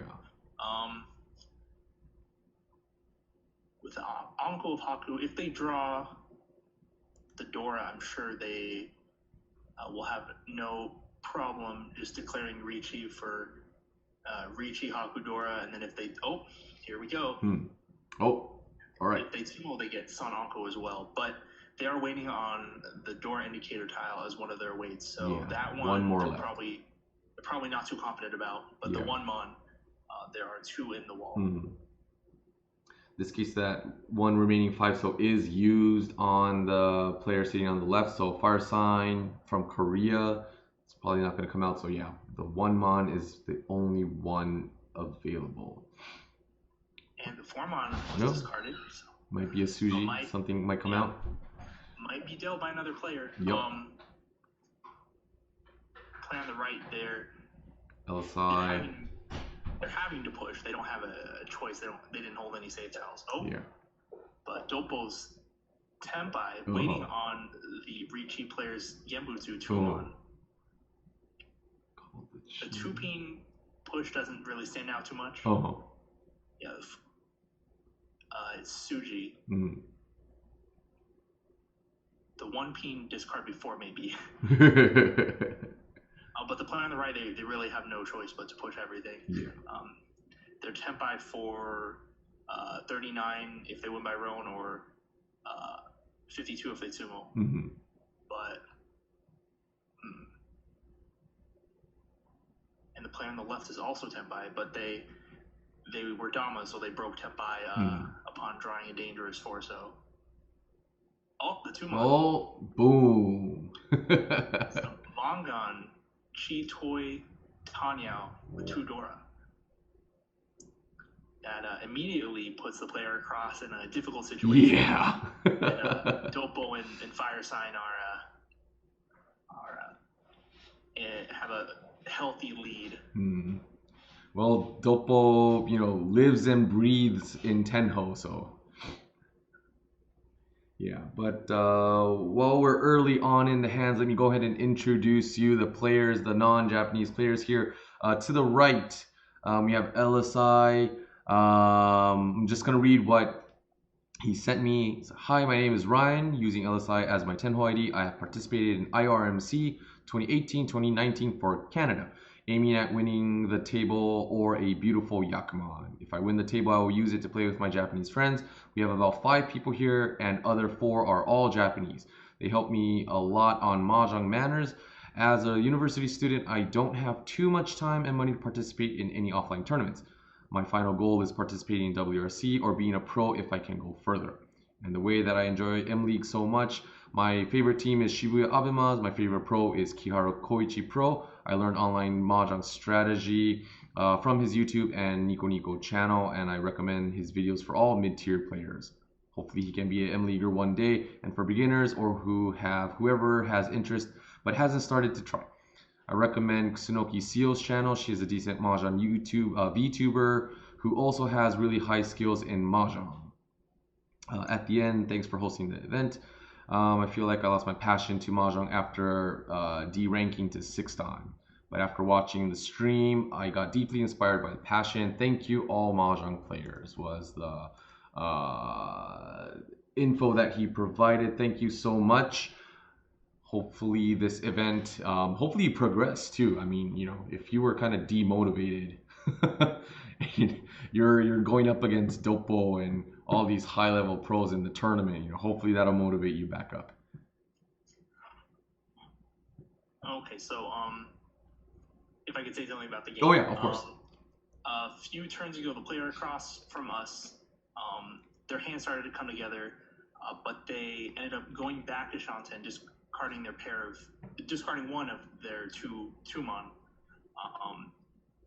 It showed their unwillingness to part with the Dora Formon. So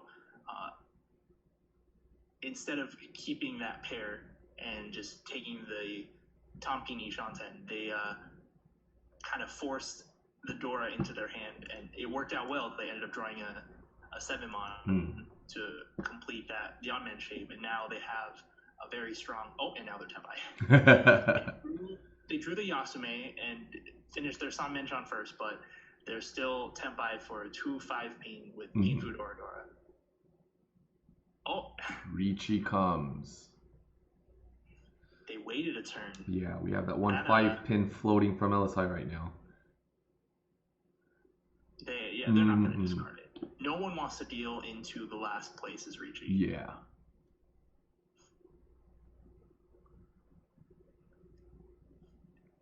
And Pinzu is especially dangerous. We see Doppo is Tenpai for Hatsu Honitsu. Oh.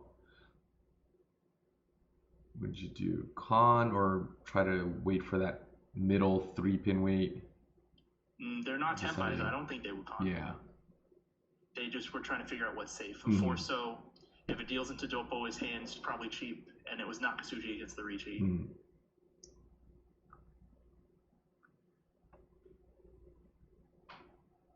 And Doppo was pushing everything.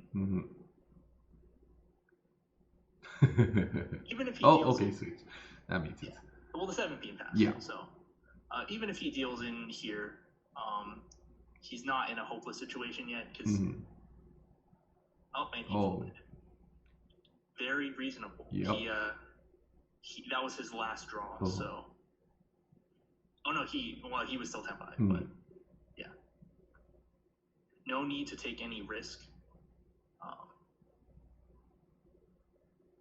So discarding the safer 1-pin made a lot of sense. Okay, so the Dora here is Haku. Fire Sign has 2, and 2 of the other players each have 1. So already discard it right away. Sonoda Pro's reaction. Yeah. With Fire Sign's hand shape, it was very difficult. If he weren't able to call that Haku, might have just ended up going for Chitoitsu. Yeah. The player across their hand, it was more of a, I guess they were trying to get rid of the Haku before it becomes dangerous, but yeah, percentage-wise, that's. Yeah. I mean, the earlier you discard it, the less chance that it gets called. But it being in last place, don't you want to hold on to it and try to increase the value of your points? Yeah, even if you have to Tanki on it. Yeah, because their hand shape wasn't anywhere near decided yet. And now they're looking at a Riichi Nomi hand, pretty much. Okay. Well, so Fire Sign is the one that called the Haku. Quick intro. Hello, my name is Kim from Korea, and I am a competitive Mahjong player with the Korean Mahjong League. I sometimes go to Japan to participate in Mahjong tournaments. Thank you. So, very active Mahjong player. We have, how many players? I think we have 2 players from Korea. Both from the Korean Mahjong League.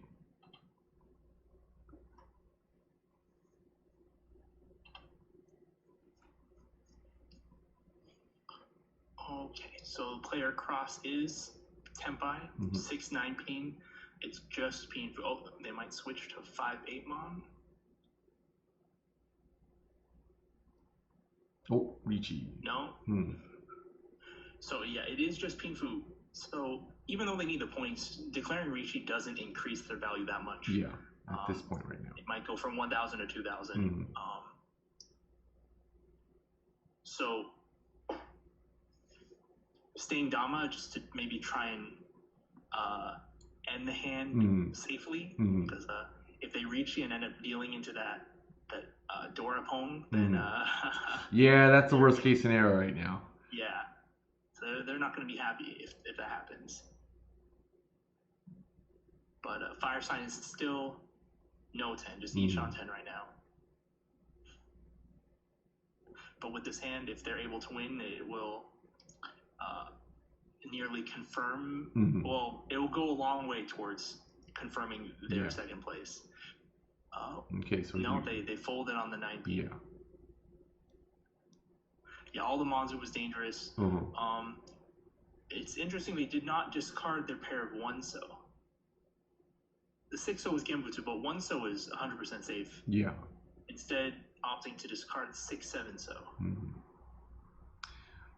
Probably still wants to aim for that win because he has that Dorapon. Never mind. Now he discards it. Yeah, in that case, discarding the 1-so would have made more sense, right? Because you could Tanki on a dangerous tile like 9 pin. Oh, kind of recovered at that point.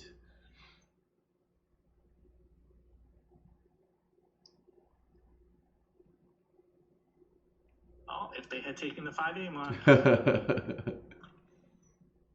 Yeah, 6-9 pin, there was 2 less tiles from their viewpoint already because they were using an extra 6 pin in their other sequence. And 1 9 pin was discarded. So really the 9 pin that they're aiming for, the one on the outside, it would not come out. Doppo made it to Tenpai again. Yeah. With that call. Yeah. He's just extending his lead little by little.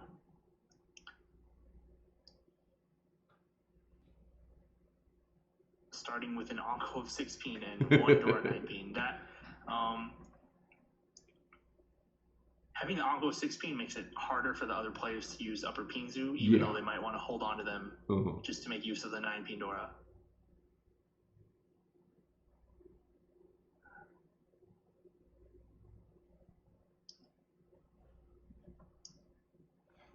But let's see. The player across, they have pairs of the South and West. They are the West players, so they might aim for Honitsu, maybe Pinzu Honitsu, because the Pinzu shape is better and includes the Dora. They could get Mangan with West Honitsu with 1 Dora. Let's see if they call this South.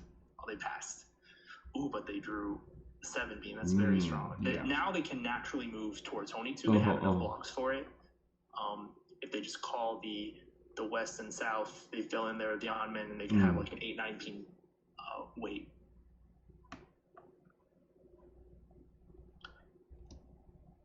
Let's see, the player on the right has too many blocks. They ended up getting rid of the 3-so Kanchan.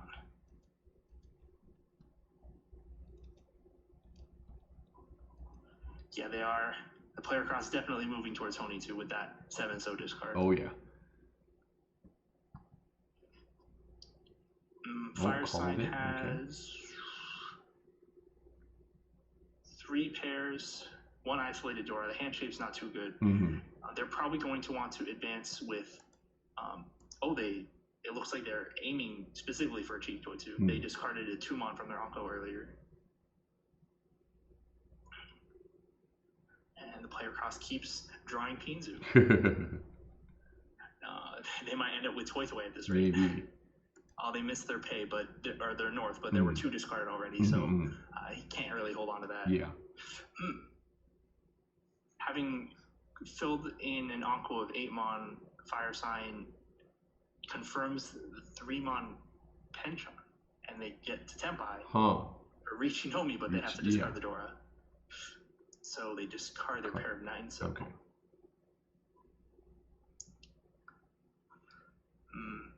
Even though they are Ishanten, they're probably not going to win this hand, Fire Sign.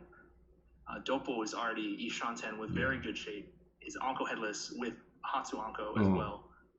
But the player on the right is already Tenpai. Riichi Pinfu, Takame Tanyao.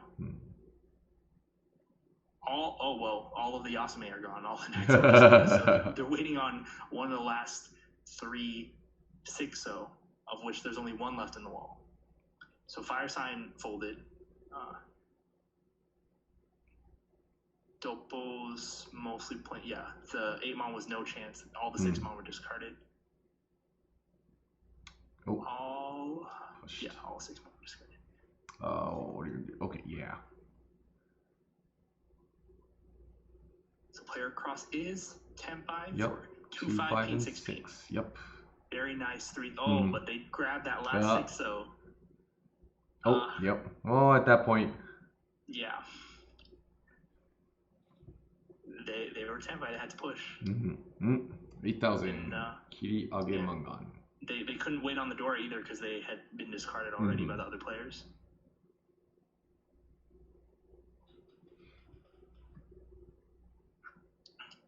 So now this is looking a lot like the last game where there's 3 players towards the top and 1 player pretty far behind. Yeah.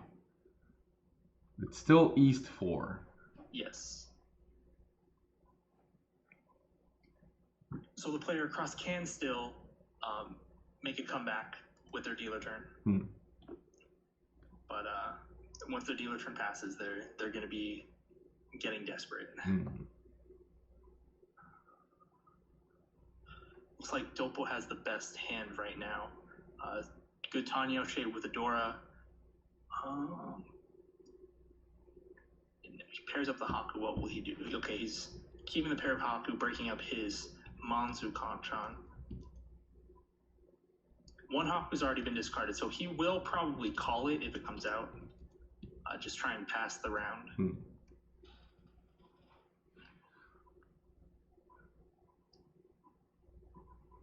The dealer only has 1 completed sequence, but they have 3 the on-men, including Adora the on-men. So it's not too bad. Yeah, they're probably going to move towards Pinfu shape. Efficiency, just push on that first. They are holding on to the 5-mon though. I mean, it's not going to connect to a Sanchoku or anything, so... Yeah. And it's not a safe tile either. I mean, they're probably just holding it as a good floating tile in case one of their on-men goes bad. But right now, there's already there's 3 9-pin discarded, so the 7, 8 pin on-men is not looking as good here. So that would be the first one they break up. But rather than seeking something to the 5-mon, they're holding on the 5-so for the chance of Itsu. Okay, here Doppo has a very good Ishanten shape. He will. I'm betting he will call the Haku. Reach. Okay, so now he has an Ento to Riichi. 6-9 so Haku. And there's all of them are pretty much left in the wall. There's one Haku discarded and one 9-so in Fire Sign's hand, but all the other tiles are in the wall. With these discards where Sozu looks pretty expensive, it's a little surprising that they're all in the wall.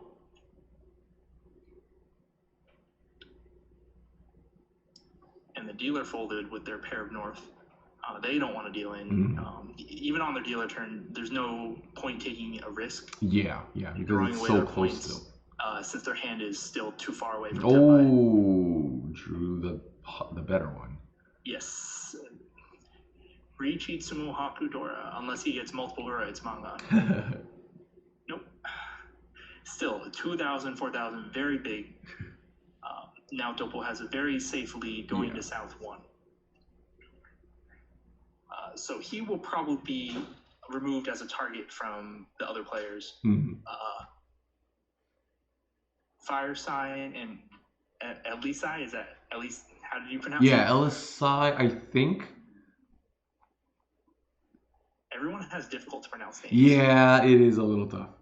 Yeah. So anyway, they're going to be fighting for second place. So right now they want to get rid of N26's dealer turn and kind of keep them in fourth place so they don't get a play anymore. I mean that's what happens when you have these point conditions that you have to make up within a certain amount of rounds, and you can't make them with that hand that you have, then you pretty much just don't get a play. Yeah. Well, let's see. Well, here Fire Sign has a very quick Riichi on the 7-pin, the Dora indicator tile for Kanchan. There's only one left in the wall because Doppo has it as a pair. With Fire Sign's hand, he could have waited to change to the Onmen with the Pinzu, even though that would be giving up the Dora. He would still get the extra. He would be trading the Dora for Pinfu and potentially Hipego, so the trade-off might be worth it. Or he could slide his Manzu up for a 6, 7, 8 Sanshoku. That's also possible too, yeah. Yeah. So I mentioned previously the dealer very far in last place. They cannot fold because if they lose this dealer turn, they are going to be desperate, and like I said, they're not going to be able to play. So making this Kanchan Riichi where you're waiting on the Dora indicator, it's generally going to be a very bad wait. Yeah. And you know the dealer's going to push back and pretty much just ignore you. So by making this sort of Riichi, you're just committing to a one-on-one against the dealer right now. Yeah, they're just pushing everything and have no choice. Ooh, draws it. Yeah. Oh, they got it. Riichi Tsumodora. Okay, so they get a small lead into second place. And it's their dealer turn now. Yep. Doppo's hand is it's flushy. Yeah, the Manzu's not in the best shape, but the other shapes are even worse. They're not even connected. So this is a hand where it's completely reasonable to just start calling for that Chinitsu. You can see he's still holding on to the 5-so and 7-pin. I'm sure if he sticks something to those and ends up with a good shape, he will give up on it. Maybe he won't give up on the Chinitsu now. Yep, all in. Yeah, there you go. 7-pin's gone. So yeah, that's how you know that the tile's next to the Dora, next to the Onmen with the Dora. It's gone, so you know he's going for Chinitsu now. The main neck, the bottleneck of the hand will be the 7-mon. Yeah. But having drawn that 4th 1-mon, he's in a shape where he does not currently have a confirmed pair, which makes it very flexible. But as we look, the player across has a Sozu Honisu going on. It's still a little cheap, though, unless they can add another Yakuhai or Itsu, then it's only going to be 39 or maybe 52 if they're lucky. North, they had to choose between North and South. They're each one discarded. They're both their Yakuhai.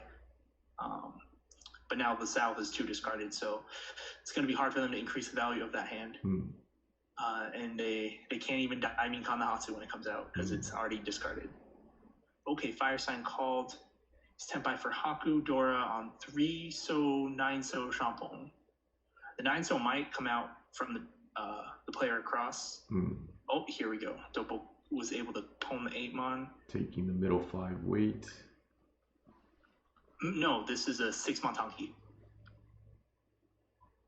Oh, yeah. It was the other one. If he called the other one. It's both. It's, yeah, he has the 4-1 mon. It makes it a little hard to read, but it's a 5-6 mon weight.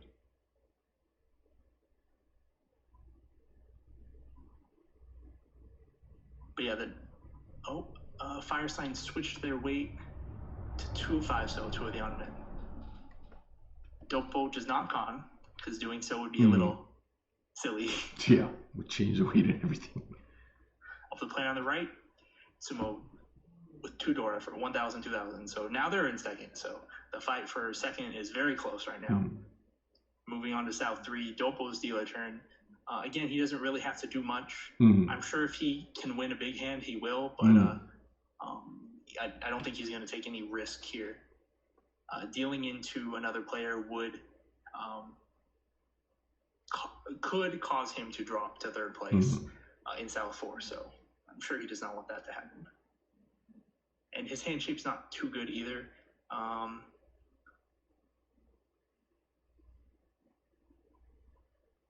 But then again, none of the other players' hands are that good. Looking at Fire Sign holding, is that 5 Pinonko, but then like every single other honor tile. Probably looking for some pair or triplet based hand, or with this 9-so draw, maybe just Kokushi. Looking for the Monzu and 9-pin. But there's already 3 9-mon discarded, so that will be the key of whether or not they get Kokushi. Player cross calling West 8-so. If they can get a Hatsu and add Toy Toy, or it doesn't even have to be. Well, yeah, it does have to be Hatsu because the non's discarded. Oh, now the Haku. Yeah, if they can get a second Yakuhai and Toy Toy, it could be Hanemon. But they'll still have a very tough condition for South 4, but it will at least not be Yakumon condition.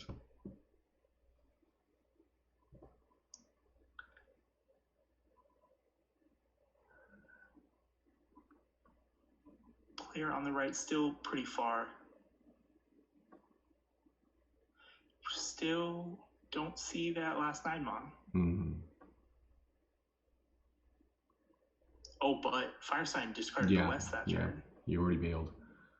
They're already folding against the Honitsu, the Sozu Honitsu across. And that's very reasonable. It's very unlikely that they would win the Kokushi, and they don't want to just needlessly throw away their points. They're going to have to bet it all in South 4, though. Fire Sign will. Because they're not going to win this hand. Yeah, they're completely folding. And again, that's very reasonable because that hand is nowhere near a winnable shape. Doppo folded as well. Yeah. So if the round passes with these same point conditions, then just like before, Doppo doesn't really have to do anything. He can just let one of the other players end the game for him. They'll just let them fight for second and safely take 1st place. Yeah, it looks like no one's hand is in a winnable condition right now.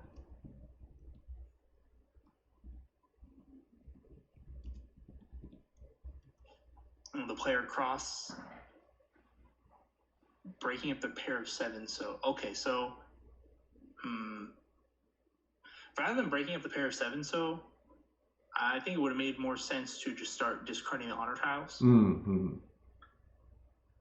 They're holding on to the 1-2 pin, right? So they have a chance of getting K10. But they pretty much got rid of that chance by holding 3 isolated honor tiles. Okay, everyone's done 10. So this is the ideal situation for Doppo, as I just mentioned. Round passed with no point movement.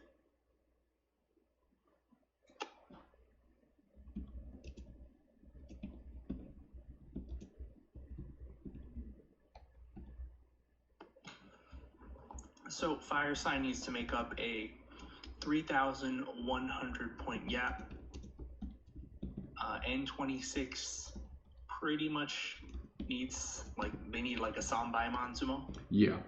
Yeah, so is that enough? 24, yeah, that's enough. That's enough.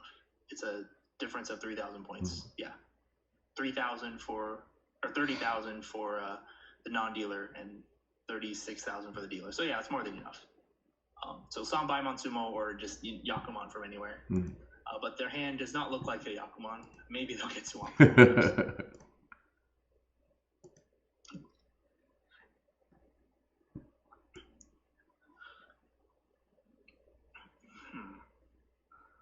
Doppo filled in this 8-pin, but again, he doesn't have to really win. I'm sure if he draws the 3-so, he'll just Dama and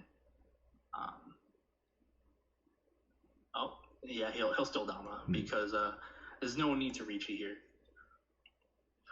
Even if he doesn't win this hand, he'll still move on as long as he doesn't deal in. And here we go. He switched to Pinfu. And look at their reactions. 3-6-0. There are 3 left on the wall. There's 4 in N26's hand. And it won't come out from the other player. Oh, okay. Doppo's too strong. Yep. In the comments, some people are saying that, no, he's going to win it. He's going to win the whole thing. All right, so that was the end of this round. LSI from Canada progresses to the next round. Unfortunately for Fire Sign, was not enough. Okay, so which table are we going to view next? I don't know if there's any still available, but in the chat, it seems like one of the, or if anything, the only USA representative also representing LAPOM. Yes. We have a player. Hopefully we'll be able to see his match. We'll see. Seems like he is up against Mizuhara Pro, Akina Mizuhara. Are they going to go to break or are they going to play any of the other ongoing matches? Let's see here. Let's see. They're waving at the screen. Yeah, it looks like all the other matches are still going. Okay, got it. So let's see which match they're going to pick. Yeah.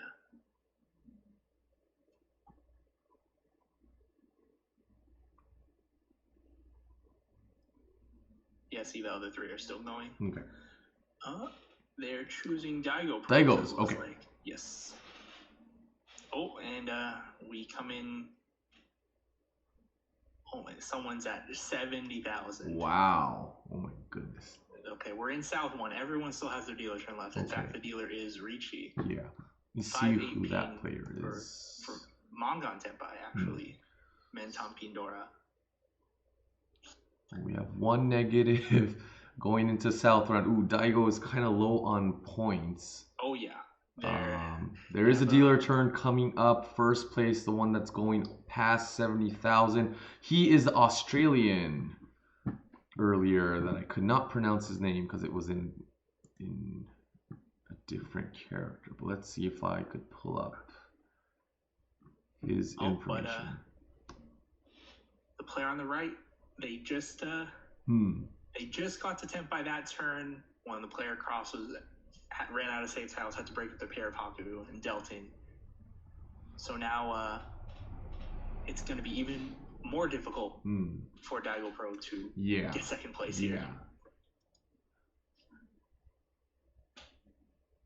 So the player on the left, they pretty much have to aim for Yakuman, and even 1 Yakuman is not going to be enough to get to second place. They're going to be no more dealer turns. Two really big hands. Daigo Pro has his dealer turn right now, so This is something he's not going to be able to let go of. No folding. Oh, but the player across, they have a very good hand, Pinfu shape. They got the on-men and a few floating tiles, and they stepped the 2-pin to the 3-pin, so they are Ishan 10 for Pinfu. Daigo Pro's dealer turn could be over before we know it.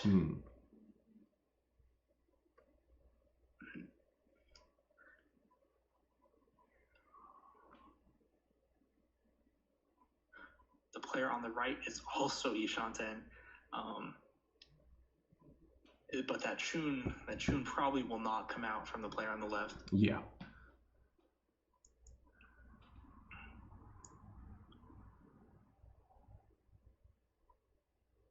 Discarding the Hatsu, the live Hatsu, the player on the right is. Mm-hmm. To hold on to the 9, so which is Daigo Pro's Genbutsu. Mm-hmm. Not wanting to give up that safety here. There's no need to take risks. Yeah. There's no need to win this particular hand. It would just be a good benefit. Mm-hmm. So, and they should, yes. So they discarded the 9. So the 2-pin is also Daigo Pro's Genbutsu. Mm-hmm.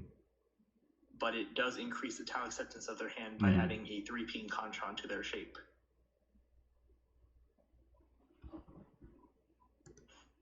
If they draw the 3-pin, they will probably Riichi. They have the on-men, and they're not in a situation where if they deal into a dealer manga that they're in any real trouble. Mm-hmm.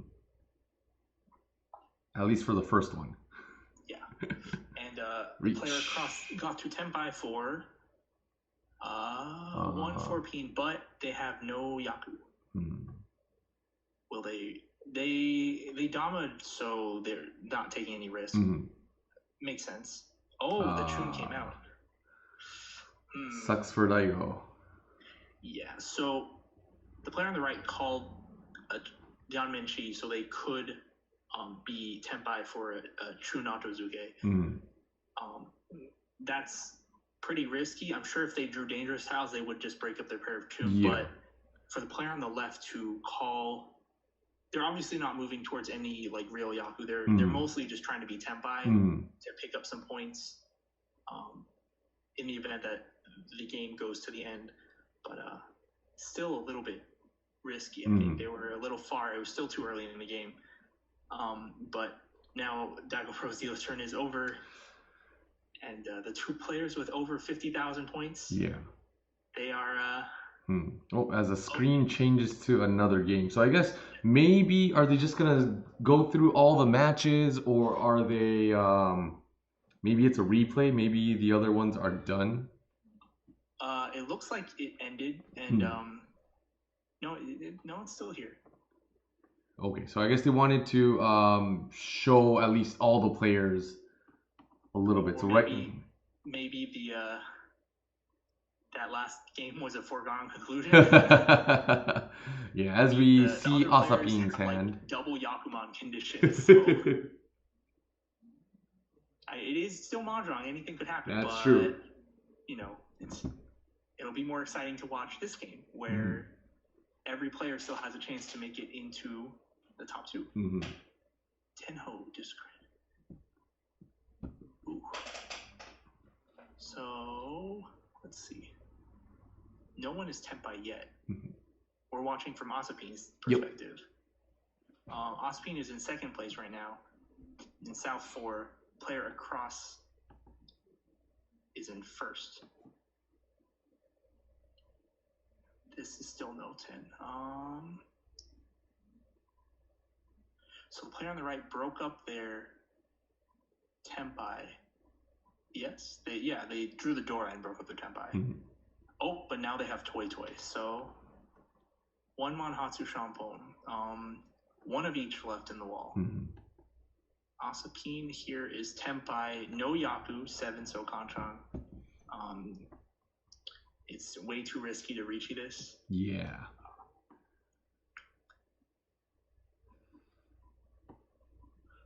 Will he discard 3-1? He might just fold with the 1 so. Maybe, we'll see. And then he could revive the hand with Tanya Yeah, for later. Tanya. Yeah, see. Oh, never mind. Chun Toy Toy, 32 all. Ooh. Big hand. Still not quite there yet. But now within striking range of second place. But yeah, I was going to say, Asapin style, he would not discard that 3-mon. It was too dangerous. It was not worth it for him to hold that tempai. Yeah. So trying to move around the dangerous tiles, discarding the safe one. So if he ended up getting the 7-so, he could even call it with a chi and then Tonki on the 3-mon with Yaku. So he was not going to take any big risks there. But he did call this first Chun. His hand's still pretty far. It's all Kanchans, but if he can end the game here, then he will move on to the next round.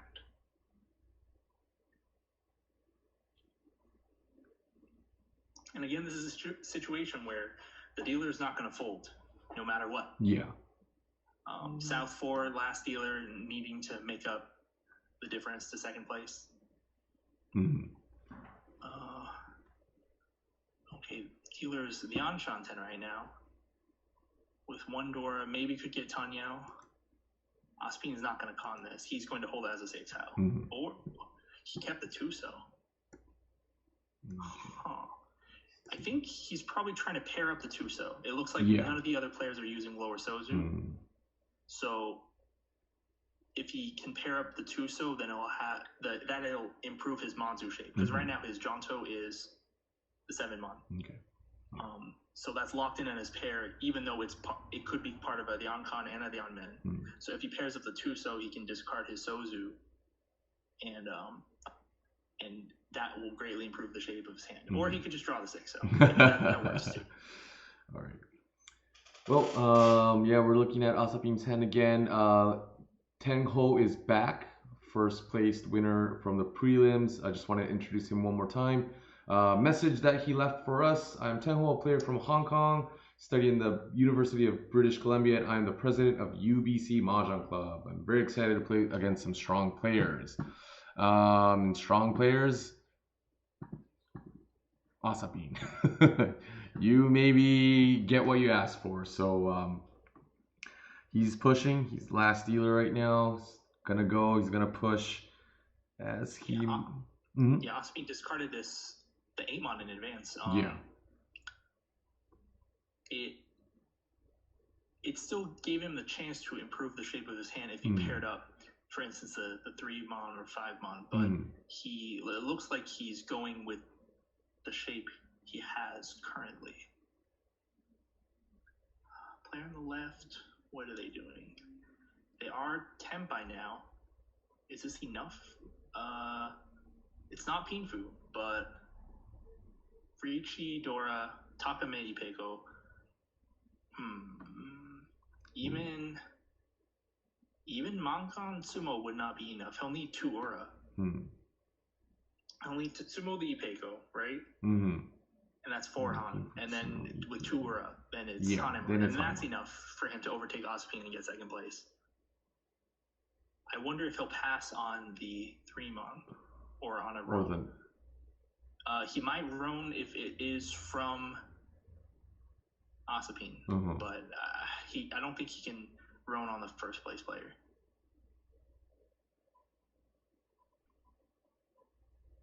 Yeah, winning by roam on the first place player, even if you get Ura 2, it doesn't make up the gap. So, but Tenho is tempai 4-pin Atozuke for Tanyao. Oh no, it's not Sanchoku yet, right? He could slide it to Sanchoku, but right now he needs a 4-pin to win.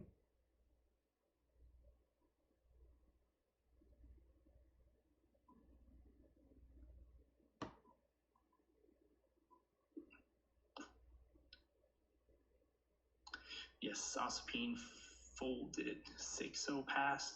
The dealer pushed the 6-0. Oh, they're going to discard the 2-pin probably. Oh, but it is Ida Yonken. That's tough. But they went for value. In the Japanese comments, somebody is saying that Tenho, the current the current dealer is dealing, some musuji or no suji dangerous tiles because he might be thinking you can't win from me. That's very true. Yeah. He couldn't even win from the first place player. He had to direct hit Asapin. Yeah. But even if that were not the case, Mm-hmm. the dealer Tenho has to push. Mm-hmm. If he folds, the game's over, and that only helps Asapin and the player across. So that even if that were running through Tenho's mind, it really wasn't relevant in this situation.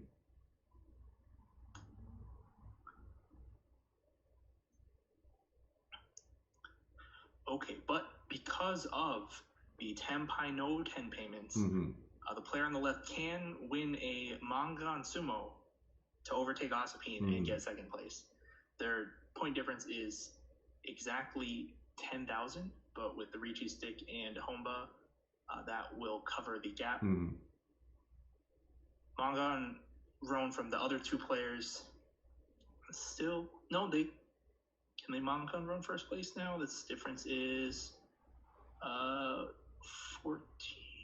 No, not yet. Yeah, so Mangan Sumo will be what they're aiming for. At the moment, though, Mangan has to be maybe a Hoitsu related hand for the player sitting on the left right now. No Dora. They could maybe get Sananko. It's looking tough for them to get a manga right here. Oh, the decision has to be now. Hoitsu. They could just discard the Hatsu. And put the decision off to the next turn. If they can Onkan the West, then that would be a great help to them. Yeah.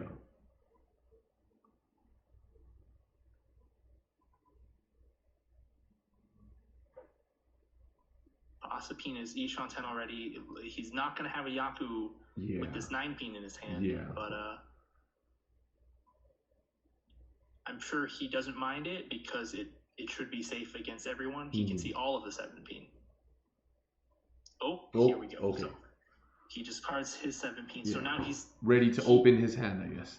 Yeah. He reduced the tile acceptance of his hand to add Tanya, so he doesn't have to Riichi. And so that he can have Yaku, so he can win from Rome. Okay, so the player on the left, they are going for the Manzu Honitsu. Or no, I was gonna say they could get 5, 6, 7 Sanshogu, but they discarded all the 7. Yeah, pretty early on.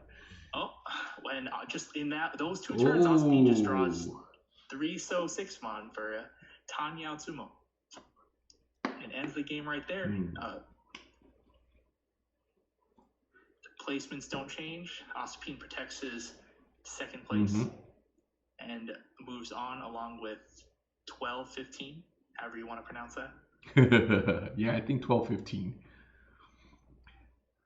Japanese player, if I remember correctly. Tenho unfortunately did not make it, drops out. But again, finished the prelims in first place. Got to play against Asapin. Was showing a lot of heart and battle with his last dealership, but I think Asapin's initial distributed hands was just pretty good, pretty convenient. Okay, so let's see if there's any updates. That was the last game. So okay. So everything else should be ready. Let's see. Are we waiting on the result to come in? They might go into a break. Probably. They're waving goodbye. Yep. There we go. All right. So break time again. Let's go ahead and wait. Wait to see if any information comes in. So it'll probably be at least a 5-minute break. Initially, if everything was going according to plan, after each match it was a 10-minute break. But I think we're pretty much in halfway of the whole thing, so this might be a longer one. Might be 10 to 15. But yes, the next semifinals will be starting. I think I just received a picture of the semifinals. Oh, let's see it. Yup. Okay, semifinals, Group G. Top 2 players from each match. We saw Asapin and 12-15 right now. We have, again, I can't pronounce the name, but we have the player from Australia that came in. I think we saw that in the other one. Yes. That's the one with Daigo, right? Yes. And another player from Japan. And Group F, we have Doppo, we have Mizuhara Pro, we have another player from Japan, and LSI from Canada. So those are the players that are going to be competing. It's going to be the semifinals. Unfortunately, it doesn't seem like our U.S. representative from LAPOM went through. In the chat, it seems like he was going up against Akina Mizuhara, so she progressed. But yeah, so we have our players announced going into the semifinals. So let's go ahead and look at the chat. Hikaru lost in this round. Okay. Well, I mean, the fact that Hikaru has played only for a few months? I don't think it's been years, right? Only a few months. Yeah, less than a year, I'm pretty sure. sure. So, I mean, that itself, with the amount of players that were in this tournament, 2,600 plus, I think that is something to be proud of. Absolutely. Yeah, and something to hopefully continue you with your Mahjong journey to pursue the next step. It's a journey. It's a never-ending journey. No one could really complete that quest. So Hikaru, we hope to see you soon again. Hopefully in person, actually, because we're in LA. But yes. Yeah. But yeah, so let me go ahead and wait to see if there's an announcement on when we're going to be resuming. Is it going to be on schedule? Or are we going to be moving it? I will go ahead and ask the group over there. Just hold on. Let me see. Okay, so we have word. It seems like it's a 10-minute break. So 10-minute break. We'll probably resume. How long has it been? Yeah, so 10-minute break nonetheless. And let's go ahead and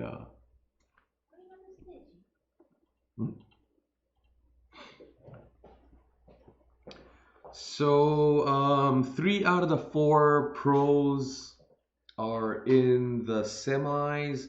We have a player from Canada and we have a player from Australia, as well as 3 players from Japan. So since it's a 10-minute break, I will take a quick breather as well. Nima, are you going to take a break as well? Yes, I will. Okay, all right. We'll see you back in a few minutes. Okay, so we are back. It seems like the actual game started almost immediately when we were told that there's 10 minutes left.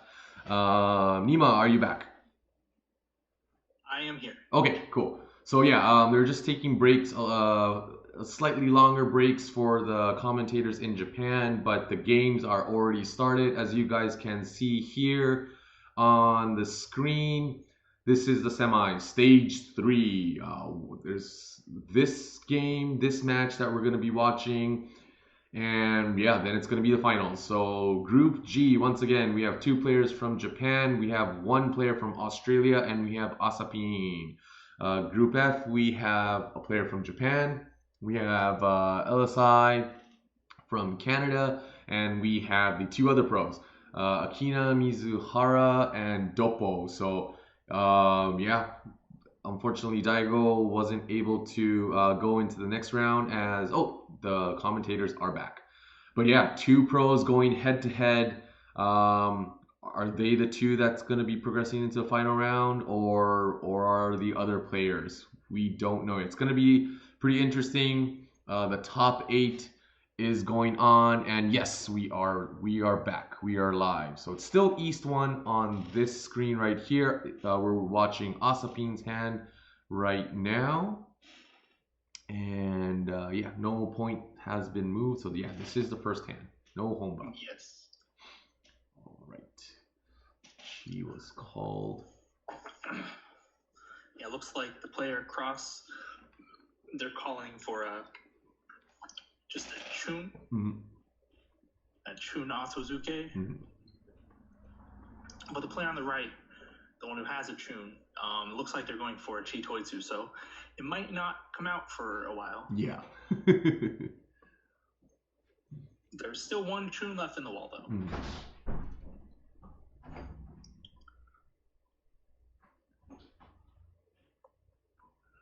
Asapin's hand's kind of tough. Yeah. At this stage in the hand, it just has a floating Dora. He's calling for K10 already.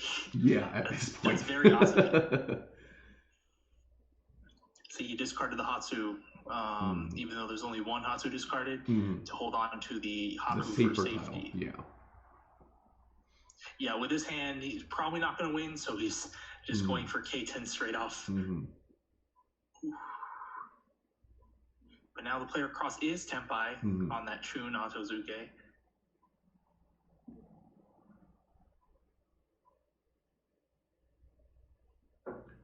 One more chun in the wall. The other chun might be. Okay. East was relatively safe. Hatsu comes out. Yeah, Asapin's hand was very tough. Probably not going to be able to get it to a Tenpai with Yaku. Yeah.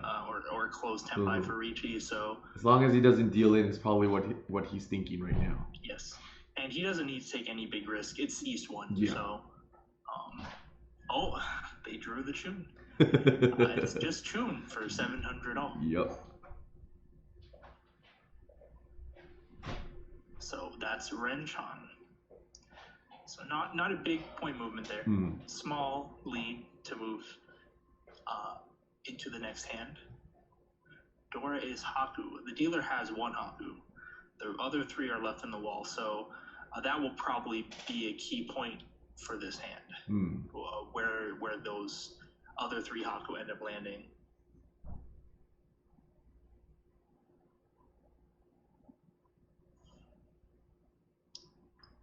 Asapin might, that 6-pin discard, he might move towards a Sozu, Honitsu, or Chinitsu even.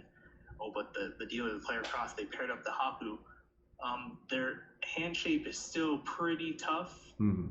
If they can call the Haku, then that will be a big relief for them. Yes, Asapin is moving towards a single suit hand. Yep. With the shape like it is, yes, he passed the 9-so, so it looks more like he's aiming for Chi Toitsu. That will also allow him to use up the Dora Haku if he happens to pick one up. But as I was saying, the player across the dealer, their hand shape is still tough. They're going to need to, or if they don't pick up that third Haku, it's going to be tough for them to move with this hand. And the player on the right is already Tenpai, no Yaku. They were 8-pin Kanchan, but having drawn this 4-pin, giving them a chance to improve their shape and also add Tanyao and Pinfu, they broke Tenpai.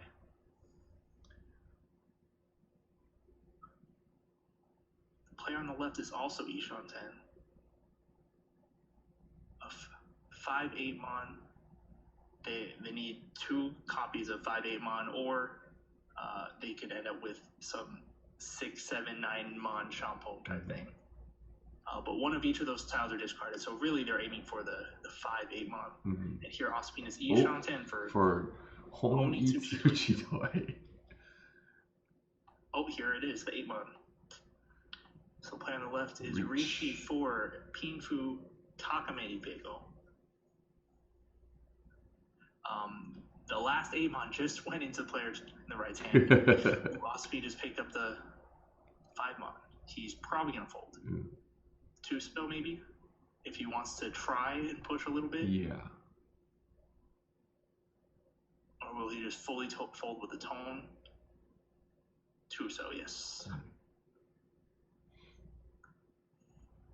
player across is folding. Even with 2 Dora, the hand was not in any shape where they could push. Asapin here, this 4, so yeah, he discarded the tone. Or the East, sorry. Just, I'm so used to the Japanese names. Yeah. Well, I'm pretty sure a lot of the viewers out there are as well.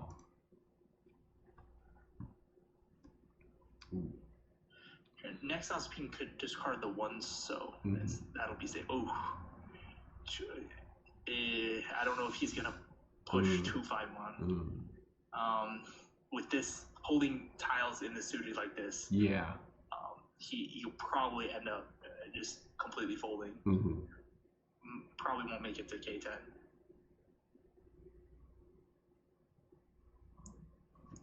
He pushed the 2-mon. It was one chance we could see 3-4-mon, and he's Tenpai if he can push 6-0. 6-0 is Gebutsu, so he could be Yakunashi Tenpai on the last 4-mon, which is in the Riichi player's hand. So Asapin's not winning this hand in this shape anyway. But if he's able to pick up those Tenpai pins. And meanwhile, the player across picked up that 3rd Dora, the Haku. But their hand is still too far. It's still, and Asapin's going to have to fold here. They can't throw the live Dora this late in the hand. It looks like it's just going to be one player Tenpai, the player on the left. What's the last discard here? 1-so? Yes. Okay. And that's it.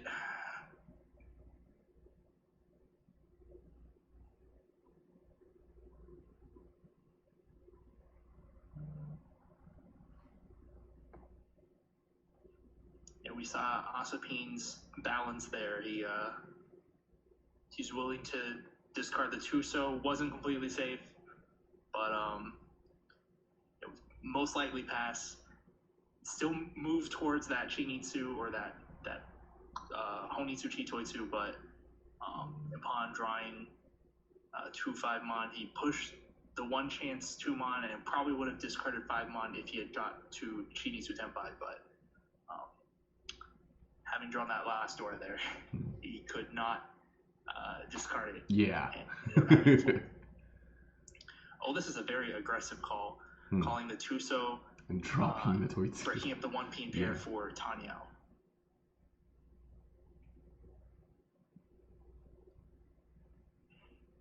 And so this has happened quite a few times tonight already. But when the Dora is a Yakuhai like this, the Chun, when a player calls, it makes it difficult for the other players to react. If they only have 1 Chun in their hand, they don't want to throw it because, like, what if that player needs the Chun as their Yaku and then they have the manga, right? It makes it difficult for them to advance their hands because they're stuck. They're chained up by this 1 Yakuhai Dora.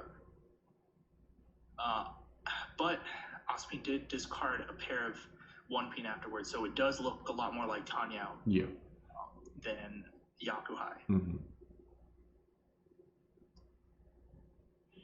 His goal here is probably just to finish up the hand, pick up that Riichi stick before anyone can do anything crazy with like a Dora Anko or anything like that. And just bring the dealership to him. Yes. The player on the right, they might discard the Dora here just to increase. Nope.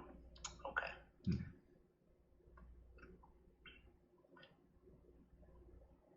Yeah, the player on the left and the player across, their hand shape still a little bit far.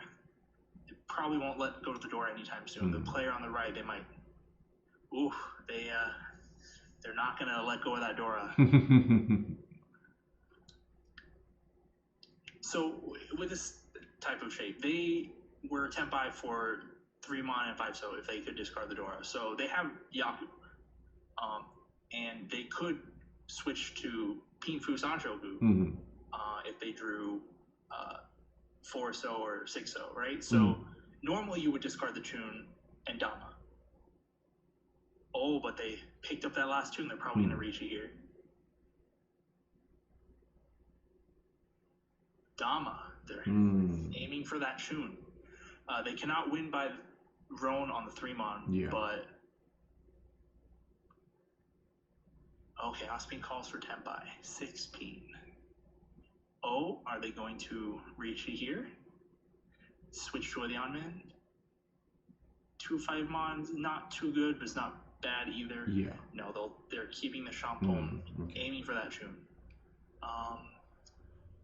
But with the other players' hands, the 2 players with Chun stuck in their hand, they haven't advanced at all. Yeah.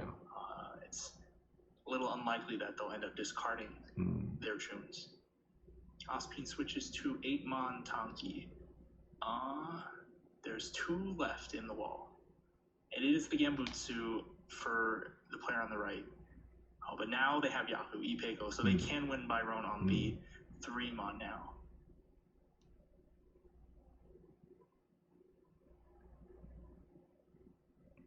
And the player on the right is from Australia. Unfortunately, we weren't able to get any more information on his background, but yeah, all we know is he is from Australia.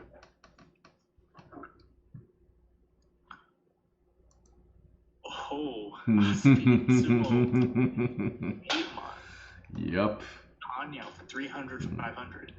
The player on the left, right before then, they called the 9-pin. It looks like they were aiming to get Chanta with a Chun Tanki or pair of Chun.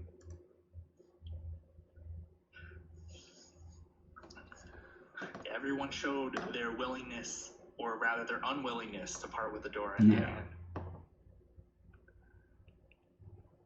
And this is quite different from what you might normally see on ranked online matches, where it's like, I don't think I can use the Dora, let's just toss it. Yeah. Part of that is because there are no Akadora here, so there's only the normal Dora, and that's the easiest way to increase the value of your hand. So it's a lot more important to increase your hand value. Especially because, again, they're not aiming for 4th place avoidance, and like I said before, we're not going to get into whether that mentality is actually correct or not. Yeah. But they got to get first or second to move on. And in this very close game, everyone's within like 4,000 points of each other. Being able to win a Mangan using a couple Dora will put you far ahead above of the other players and take the target off your back, essentially.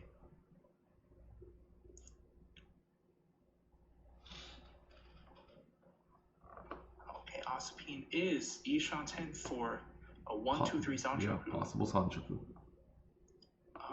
Okay, the shape just got even better. Oh, there you go. Player on the left is Ishanten for Chi Toitsu. Yep, they just confirmed the Chi Toitsu, discarding that 7-pin instead of keeping it for that sequence. Player on the right has a lot of Sozu, but would they drop the 6s? That's Is the Sozu in a good enough shape? The Sozu's in okay shape, but Sozu is pretty expensive on the board. They might. Yeah. Okay, they are going for Sozu. Yes. Okay. With that call. They have a decent enough shape, and it will let them use up the Dora. Even if... Oh, okay. They are Ishanten. It could be a potential Hanema. Yep. The player across is Tenpai, though, for 7, so... And they switched Riichi on the West Tanki. The traditional Chitoi rate. And it comes out Ippatsu. The player on the left was also Chitoi. Could not discard that Dora. Still wanted to push a little bit. 9-pin was definitely safer, right? Because they could see 3 8-pin. Yeah. But it's probably more that they wanted to use the 9-pin as their own weight.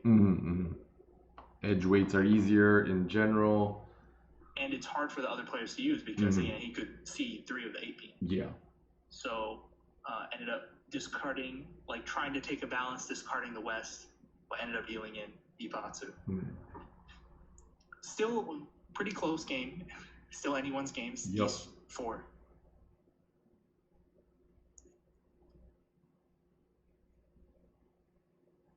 And this time the door is West. All these honor tile Dora. And that's part of what contributes to a low scoring game. If, the door is hard to use. Let's see.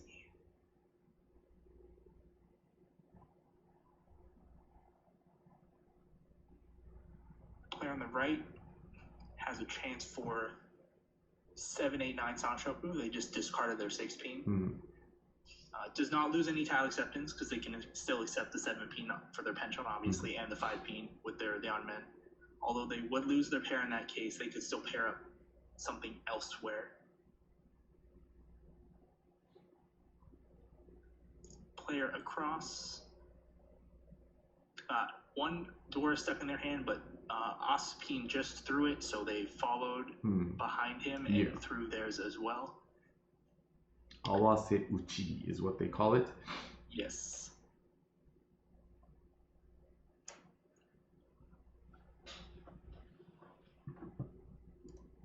Player on the left, they could be looking at Chanta here.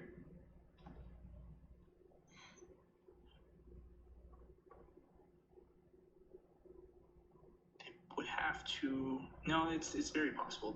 They could pair up their 9 so, or they could discard their East to make that the pair. They'll be looking at like Chanta Ipeko, which would be worth more than just East only. Oh, but all the 3 mon are in the player across from us in their hand. Sonoda's reactions. We don't get to see this because they're behind the desk that we don't see.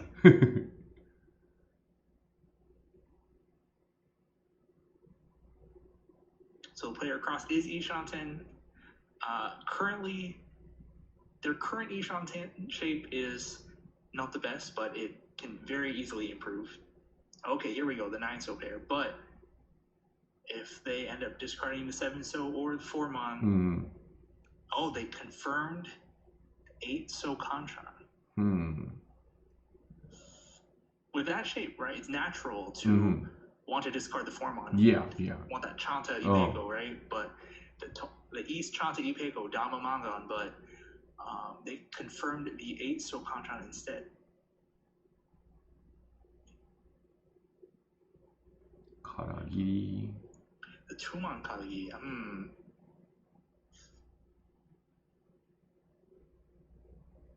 And Karagiri is a little unnatural since they discarded 5 mon 7 pin 3 so earlier.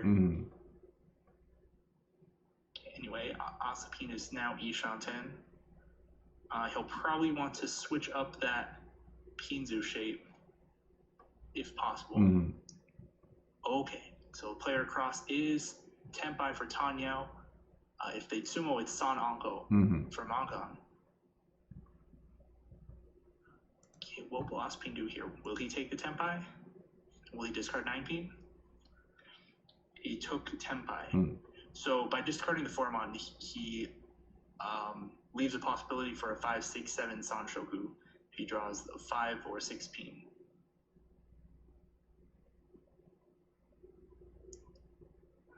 Player on the right still looking for that 7, 8, 9 Sanshoku. They're Ishanten right now, having paired up the 5 mon and keeping this 5, 5, 7, 9, 9 shape. But there are no 7 pin left, so they're gonna have a tough time. Discarding the 9 mon for safety, looks like 7 pin was. Oh, here we go. Asapin's plan, moving down to Sanshoku. Oh, and it might come out. The 6 pin from player cross. Probably. Oh, yeah.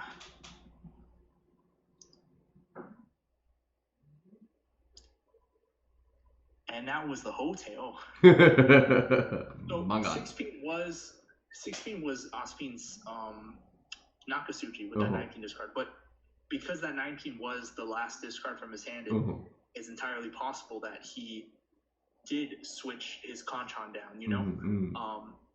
That being said, the 7 or 8 pin weren't really safe either. So that's a tough one. Maybe the 7 pin would have been better, but that is still Asapin could have had a penchant and just moved it down, you know. So none of those tiles are really safe to keep Tenpai. Then just discarded the Nakasuji and ended up paying 8,000 points. Yeah. Well, if you don't know what to discard, might as well maintain a potential higher hand. If they're all unsafe. It was the Hote, so you can't win. It was like none of the pins were safe, but the 6 pin was Nakasuji against Asapin.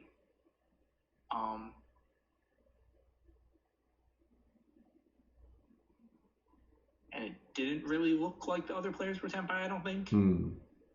Can't really go back and see it at this moment, but yeah. So now we're in South 1. It's still a very close game.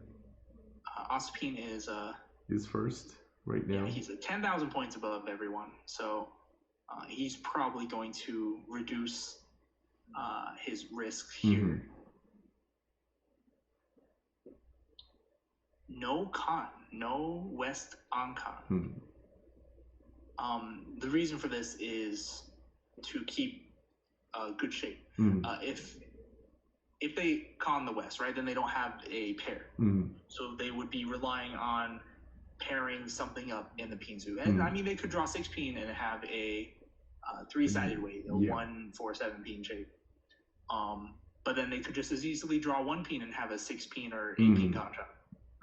So by holding the 3 West, by not declaring Kan, it leaves a possibility for Itsu, and it also helps improve the shape if he needs to.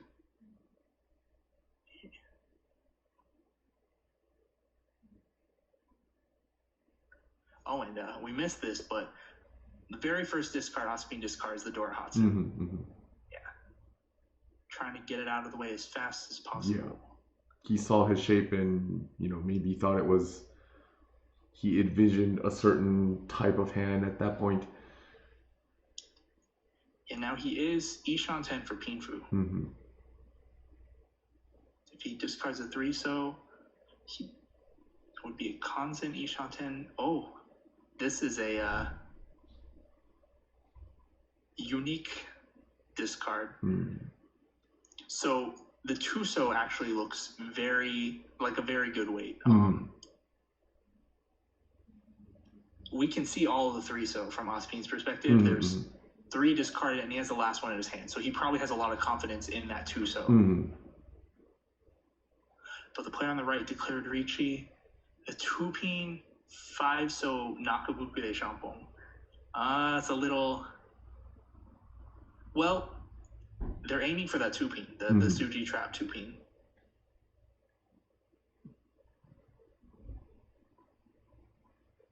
But still, the player across the deal, they push the Dora against that. Oh, see, this is how much confidence also. Wait, he was willing to Riichi this no Yaku Kanchan. Let's just see the Hippatsu Sumo right now. No, not quite. And so now the player on the left also chased their Riichi 8 so Haku. There is one of each left. Oh, the player on the right picked it up. Delton. The last three 2 so were left in those 15 tiles. So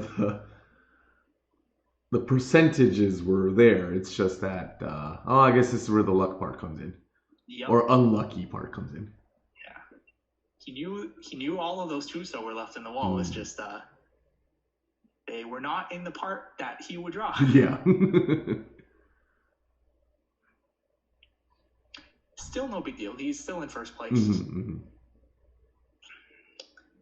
Yeah, but normally with that previous shape, you would take the Kanzeni Shanten with the 2 Lianmen. So you confirm the Lianmen shape. Hopefully get Pinfu. You probably get Pinfu because the 1-so couldn't become an Anko. But no, he had a lot of confidence in that 2-so. And he was right. Just didn't work out that time.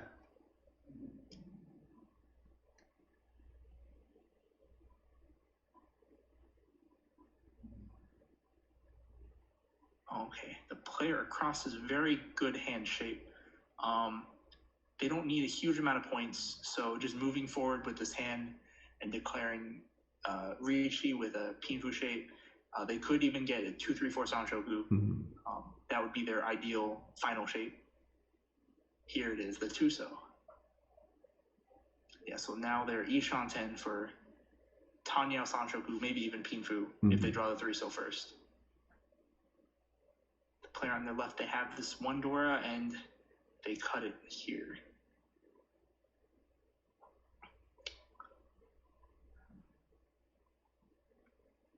Yeah, the player cross confirmed Tanya, discarding the 1-mon, which breaks up their Lianmen, but they're aiming for that Tanya Sanshoku here.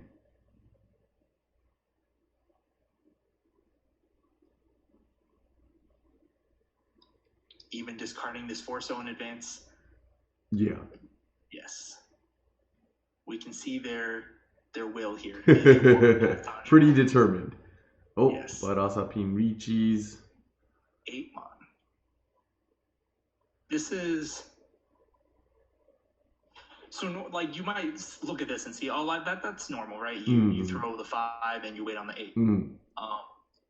But with this, we see the other players' discards. The player on the left discarded an 8-mon very early, and the other 2 players discarded 9-mon very early, all within the first 4 discards. So it's very unlikely that any of them have 8-mon in their hand. It just so happens that the player on the left discarded that 8-mon after having drawn and overlapping with their completed sequence already. So they had one already, but the other 2 are left in the wall for Asapin to draw. So if his wall reading skills are still there, if it's still sharp. It came out. It was interesting. It was double 1 chance. The player on the left could see 3 each of the 7 and 9-mon. So for the 8-mon to deal into a Kanchan, Asapin would have to have the last 7-mon and 9-mon.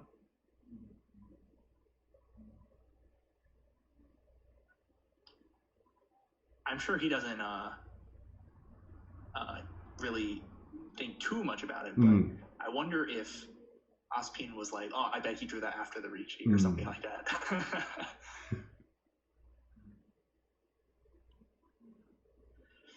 Okay, but yes, South 3, Asapin's dealer turn.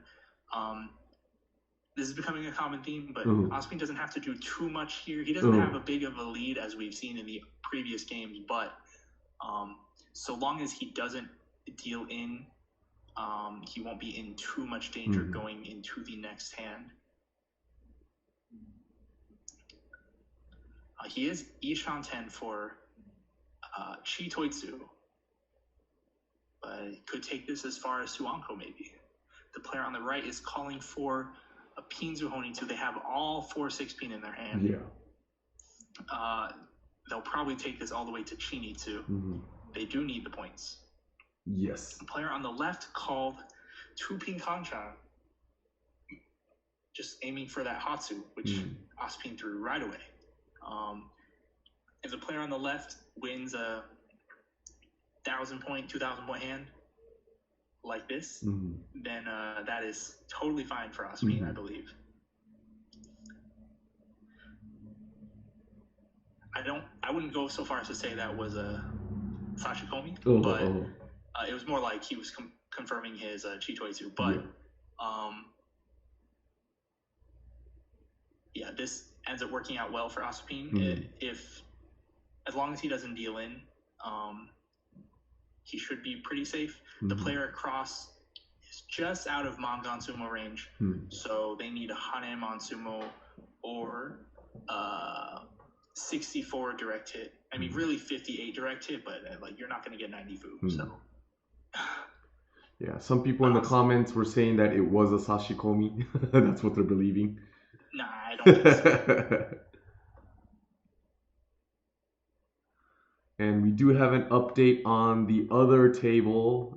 The 2 winners going into the finals has been determined. Yeah, I can see them talking about it in the chat. Yep. Oh, but Asapin here is Ishan 10 already.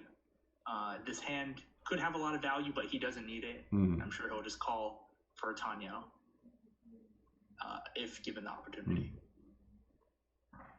The player across, as we mentioned, needs Haneman.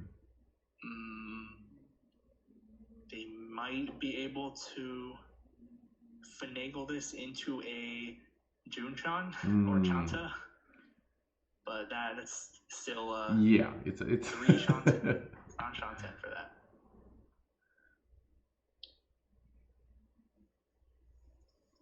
So Asapin gonna hold this Formon for Chitoitsu. He is. It also could just be to improve the shape of the Manzu so that he can break up the Sozu Kanchan. The player on the right is Tenpai Hakunomi, but it is waiting on the 8-mon. The 8-mon that is held by the other players currently and will likely not. Well, player on the left is Ishan 10 for Chitoitsu, so they might discard it. That's true.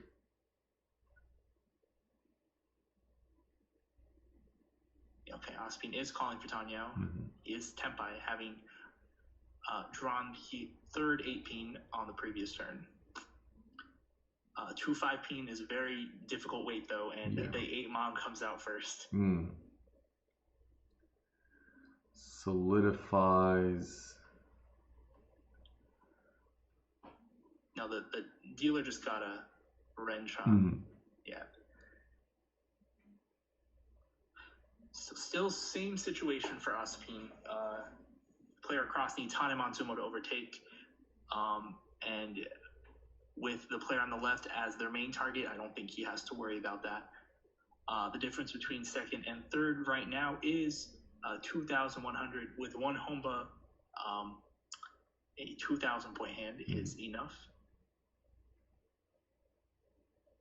Looks like the player across could pick up a Dora maybe and have Chun with 1 Dora for 2,000 points. But the dealer, the player on the right, they are Ishan 10. If they get lucky and draw that 6-0 first, they could use up the Dora. Otherwise, they will probably take the Yanmen. Yeah. Or now they don't have a choice. Probably Riichi here. As dealer in this situation, usually Riichi. No, they were greedy. They're very greedy. They want to utilize it. Yeah, they want to use that Dora up. Even though it could end up as a bad weight. But the 5-mon was already not too good of a weight. Having 1 discarded and 1 used up in their hand. Oh, that's true. Here's the Riichi. Oh, okay. 5-so, 1-so, Shampong. 1-so was already discarded. And a 1-5-so is in Asapin's hand. So 1 each left. So here Asapin is going to fold 100% 4-mon discard now, I believe. No, he's being a little bit on the more aggressive side. But now, that West that would have been a little safer against both players, he does not have. This next discard will likely be the 6-0. So Asapin is just going to leave it to these 2 players. If the dealer wins, that could be trouble. So he's probably hoping that the player across wins and carries him, Asapin, to the next round. But Chun Pei Shampon, 1 Chun is in Asapin's hand, and I'm sure that will not be leaving his hand. 5-pin pass against both players. The north, there should be 1 left in the wall. So with like a roulette wheel, we see True North first, or we'll see the 1 or 5 so first. It's very possible that we'll see neither, and we'll just see another round. But the other 2 players, the ones in first and second, they're going to be defending as best they can.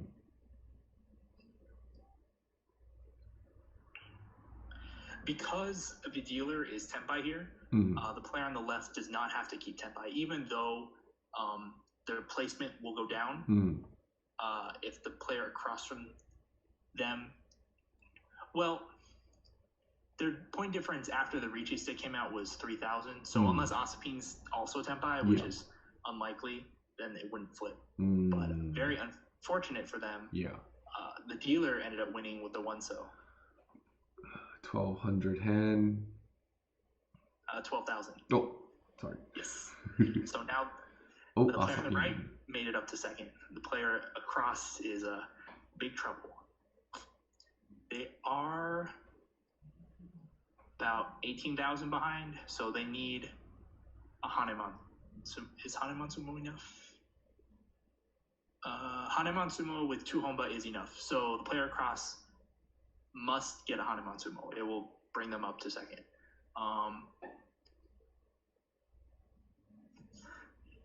The dealer called the East.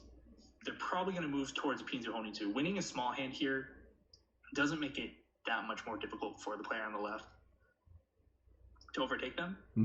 But if they can win, for instance, a 58 or a Mangan, then they can safely be no 10 in the next hand and move on in second place. Again, Asapin doesn't have to worry too much. The other 2 players will fight over second, and it's possible that one of them will overtake him, but it's not likely that, unless he deals in, it's impossible that both of them can overtake him. So he just kind of has to play it safe, even though he is Ishanten for Chi-Toitsu with Tudora. Okay. So the player on the left is kind of moving towards Pinfu. Hopefully they get Itsu. Player on the right is tenpai. It's just Tone. Waiting on 1 4-pin. With that 2-pin Tadashi, I don't think Asapin will discard his 1-pin. But he doesn't have anything safe, actually. 4-so. The dealer actually filled in a 4-7, so the unmen to be tenpai. So, Asapin's tenpai. What will he do? He dealt in the 1. So this is interesting, right? So normally you wait on the honor tile, especially the South had been 1 discarded, but 2 players having discarded a 2-pin towards the middle of the hand,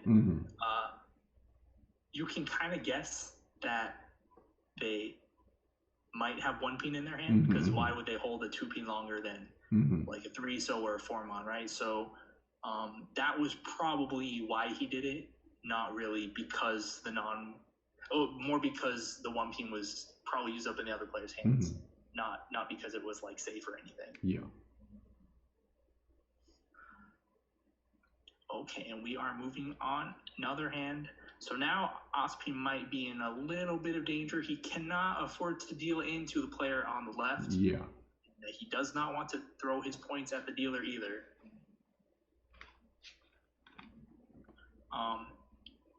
The good thing about the situation for him, though, is that the dealer is now safe to be no 10 and keep second place in the event of a draw. That they overcome that 4,000 point gap, because the tenpai no 10 payment, if one person's tenpai or one person's no 10, then the point change is 4,000 points. So now they can safely be no 10, and no matter what the combination of tenpai no 10 is, they'll be safe in second place. But the player on the left is tenpai. It's not enough though, and no Yaku, so they could not win on that 6-mon that Asapin just discarded. They're probably going to try and move towards a Sanshoku.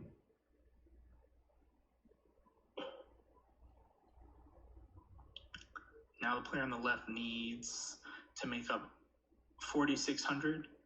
With 3 Honba, 3,900 is enough. Oh, the dealer was already tenpai for Sanshoku with 1 Dora. Keeps on going. Yeah, well, but good for Asapin though. Yeah, very good for Asapin. Now Asapin's only has to worry about Hane Matsumo from the player on the left. Yeah. So now this kind of decides it. The player on the right can just safely end the dealer turn. Don't have to worry about anything. And Asapin, as long as he doesn't deal in, he might be okay. But I mean, if we look at the player on the left, their hand could end up as a Hane Matsumo. The player across still has a very, very tough condition. Right now, they need Bai Matsumo or Hanuman direct hit from Asapin. Is Bai Matsumo enough? 21-8. 4 Honba. Oh. No, Bai Matsumo might not be enough. Okay, yeah, the player on the left. Riichi, Tanyaopin, Fudora. With potential Ipeko. If they sumo the 5-pin, that's Haneman. There is 1 5-pin left. If they sumo the 2-pin, they need Ura for Haneman. So Asapin is going to do everything he can not to deal in. And I'm sure the dealer will do the same. So it's all up to the person that Riichi'd. Yeah, it's them against the wall. Here, they take the Tsumo. Will they get Ura? The deciding factor. Let's see. You see the commentators kind of... Yes. No Uradora.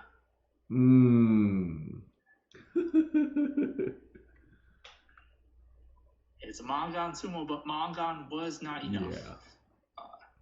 Really needed that 1 Ura for the Hanuman. But sometimes that's how it is. You get the hand, you have to risk it on the Ura. Yeah. And didn't work out this time.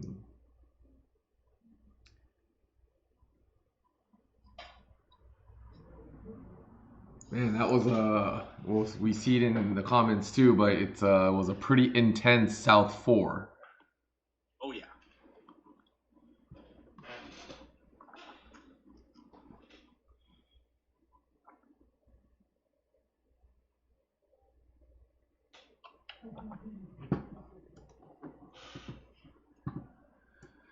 Okay, so the top 4 has been determined. It is the top right now, Australian native, as well as Asapin. And the other 2 tables, the winner of the top 2 of the other table is... Some of you guys may have guessed it. Yes, it is the 2 pros. It is Akina Mizuhara as well as Doppo Yamada. So it's 3 pros going into the finals with the current top player right now here that we see on screen. Our person from Australia. I wish I could pronounce her name, but unfortunately I cannot. So it's going to be pretty interesting how this is going to work. Who will take the table home? Will it be going to Australia? Will it be going to any of the pros? And if it does go to the pros, what's going to happen? If one of the pros win, they should just give the table to the English technical commentator. Well, just to let you know, there are other English commentators outside still streaming here as well. So maybe we could do another match. Yeah, I'm like,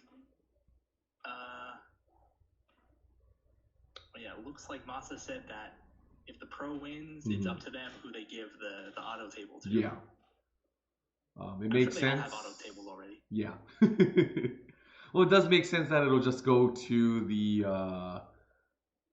the player that's going into the finals. Yeah.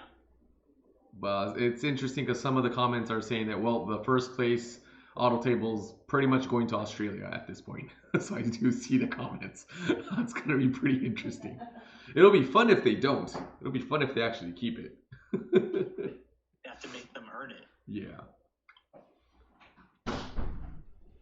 Oh, Asapin just tweeted about his game. Okay, so it seems like there's going to be a small break. Again, we will be right back.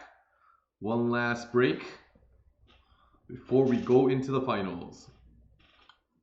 Okay. All right, I'll see you in a bit.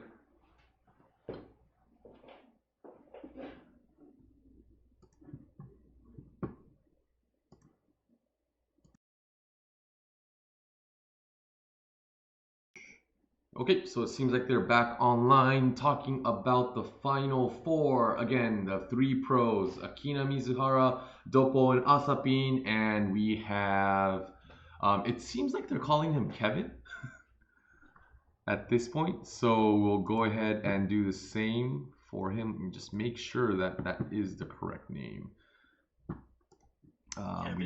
Kevin, right? That's what they're saying.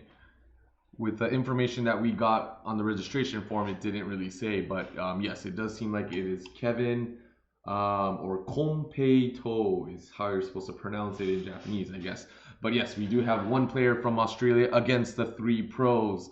Who will be crowned the first? I don't know if there's going to be any future ones, but yes, the winner of the KIZUNA Cup 2020, the final stage. We are going in momentarily. Yeah, any noticeable things, Nima? Anything throughout some of the games that you've been commentating? Any noticeable actions? I don't really know how to answer that. Or maybe let's focus on the Australian. How he came back from that last South 4 round, last dealer. Well, I guess the final already started. Oh, yes. Already started. But yeah, as you mentioned earlier in some of the commentaries, that how strong the last dealer is in a situation like this. Yes, because you're never in a hopeless situation. Mm-hmm. You always have that chance to come back. Mm-hmm. But here we already see. We're watching from Mizuhara Pro's perspective. Asapin's on our right. Mm-hmm. He already called the Doranan, which is his Yakuhai, his Tenpai already, for 3-6 mon for a manga.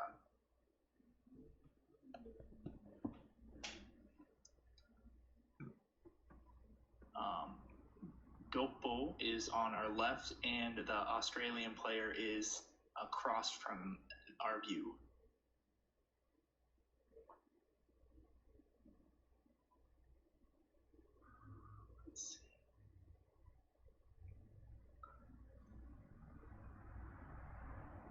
Comments, it seems like people are saying that Doppo's 3-mon, there's a high chance that might come out depending on what he draws. But nope, drew that one instead.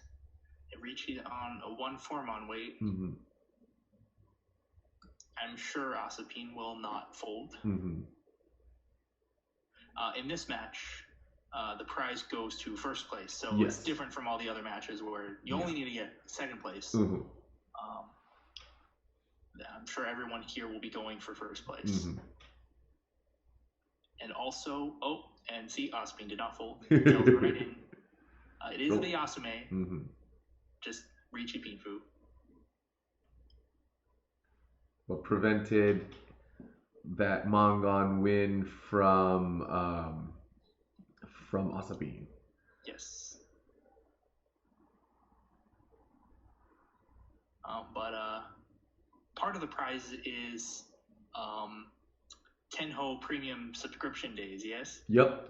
That depending on where you place throughout the tournament, the activation period is a little different, but yes, that is a prize. Some of our viewers might not know this, but if you are a Tenhoi, like Asapin and Doppo are, they get free premium subscription to Tenho. At least for those accounts. I don't know if they get it for all their accounts. Probably not. But so they probably don't need that premium Tenho subscription. But they'll save Mr. Tsuno some money, I guess. Or maybe they'll pass down the prizes. Who knows? Yeah, we'll see. We'll see what happens. Yeah.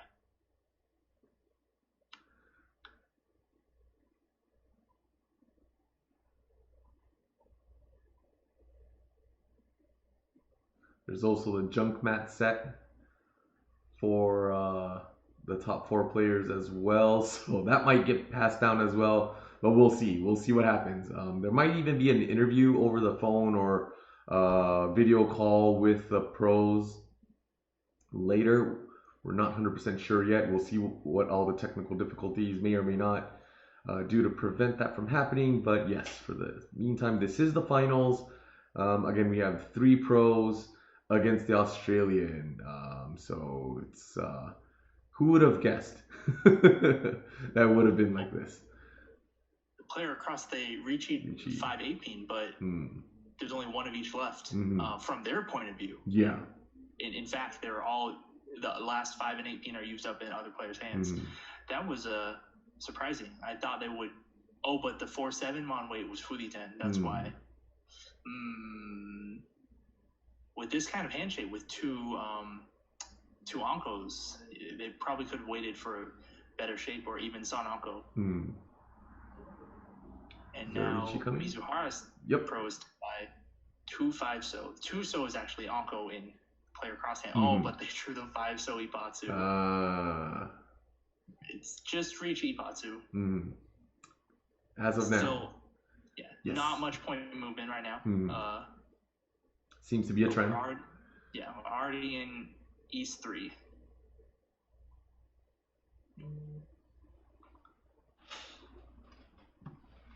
Oh, okay. So I just got an information who this Konpeito, this Australian is. It seems like the Australian is a Japanese player. Yes. Yeah, I think they were talking about it in the Discord. Oh, okay. Got it. It's a Japanese person who's living in Australia right now. Yeah. If I'm correct.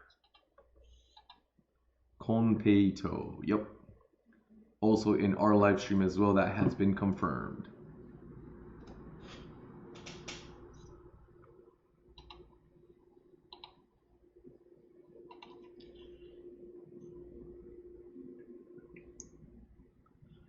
Okay, Mizuhara Pro just paired up the Dora. Still has too many pairs, so she's breaking up her pair form on. She did have 4 pairs. She could have maybe gone for Chitoitsu, but with 3 of the on-men shapes, that's going a little overboard. Yeah. The player on our left is Ishanten. That's Doppo. He just drew to Tenpai. He has a 6 mon, 7 mon weight for Riichi Tanyao.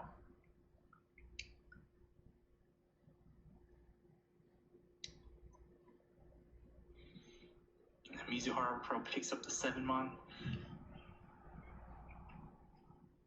Looks like she's gonna fold with 6 so and then 7 so.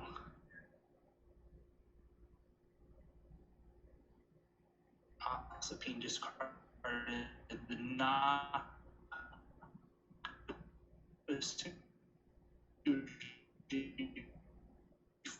4 pin. He is each on 10 with 2 Dora as well. Does not have a hand in a fighting shape, so it looks like they're folding. Yeah. Small.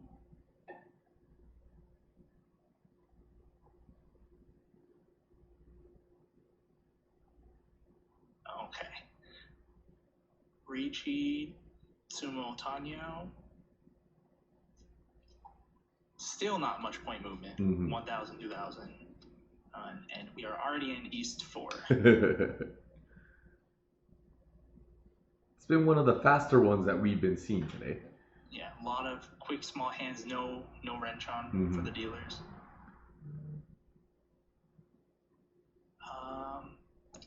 This round, no one's hand is particularly good. Mizuhara Pro probably is the closest to Tenpai, but She still has that 7-mon bottleneck with the pinch on there. Asapin calls the first West, that is his wind, breaking up the 6-mon Kanchan. So normally, right, you would break up the 1-2 so Pentron because you can't improve that shape. But you can improve the 5-7-mon Kanchan on either side for the Yanmen. But looking at Doppo's early 1-so discard, Mizuhara's early 2-so discard, 3-so is a little bit more likely to be in the wall since those players aren't going to be aren't going to be holding on to them. And just like that, Asapin drew that 3-so and pulling the south for Tenpai. Yep. Won't be to Riichi's. Yeah. Push the 8-pin for the Yanmen, 6-9-pin.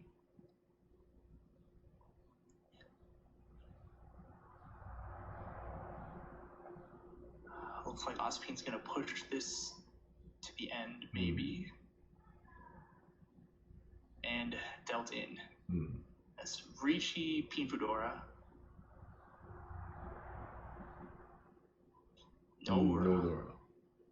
Asapin's getting very lucky with the no Uras. Yep, that's true.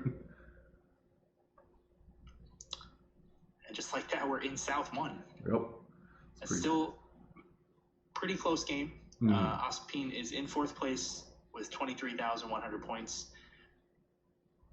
He's in 4th place, but Doppo is in 1st with only 36,000 points. So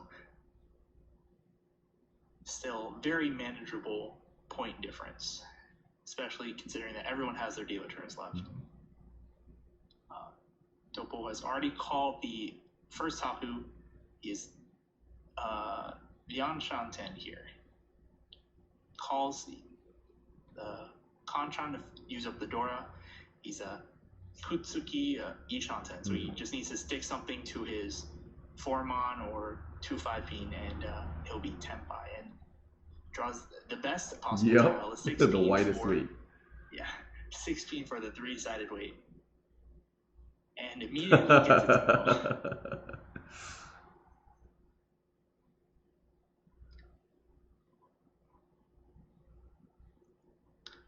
Still not much point movement. But the impression though. What was that? Oh, just saying the impression. A lot of people are saying that, Doppo's, he is the best in the comments. He's very strong. Some people are even saying he's so fast that it doesn't even give the commentators there to comment on stuff. I mean, that's true. So now Mizuhara Pro lost her dealer turn, but it's still she's in 2nd place, very manageable point gap. So Asapin in last place, he's going to want to make use of this dealer turn. He has 1 Dora, but it's the 1-pin not connected to anything. It might be tough to use. He still has to clear out some honor tiles as well.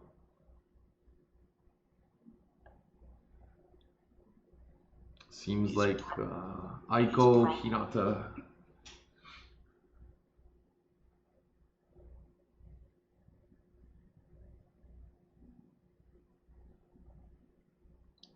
Doppo here has a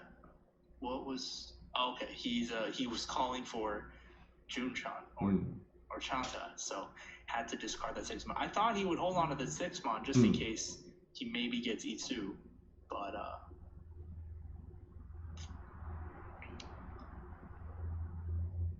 player cross Riichi Hatsu.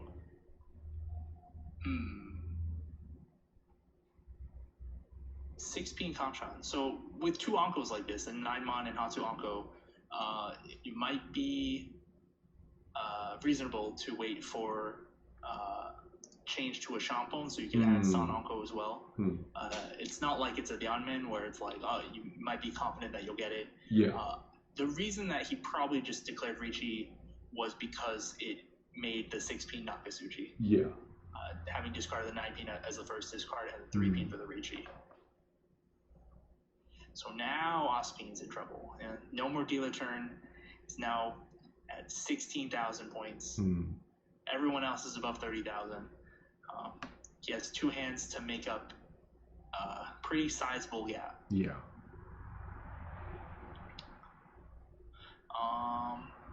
If he sumos 2 Mangans in a row, he'll get first. Mm.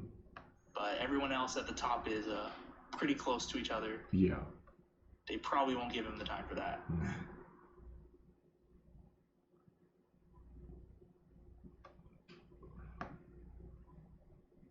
So in the Japanese chat, just a little noteworthy thing.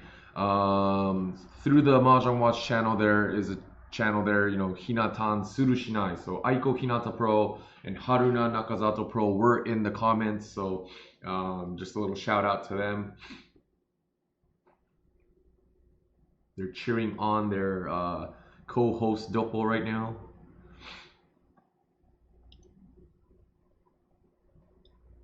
Well, if he can make it past Kevin's dealer turn, then he'll be much closer to that first place. Mm-hmm. He's already Shanten for San Anko. Yeah.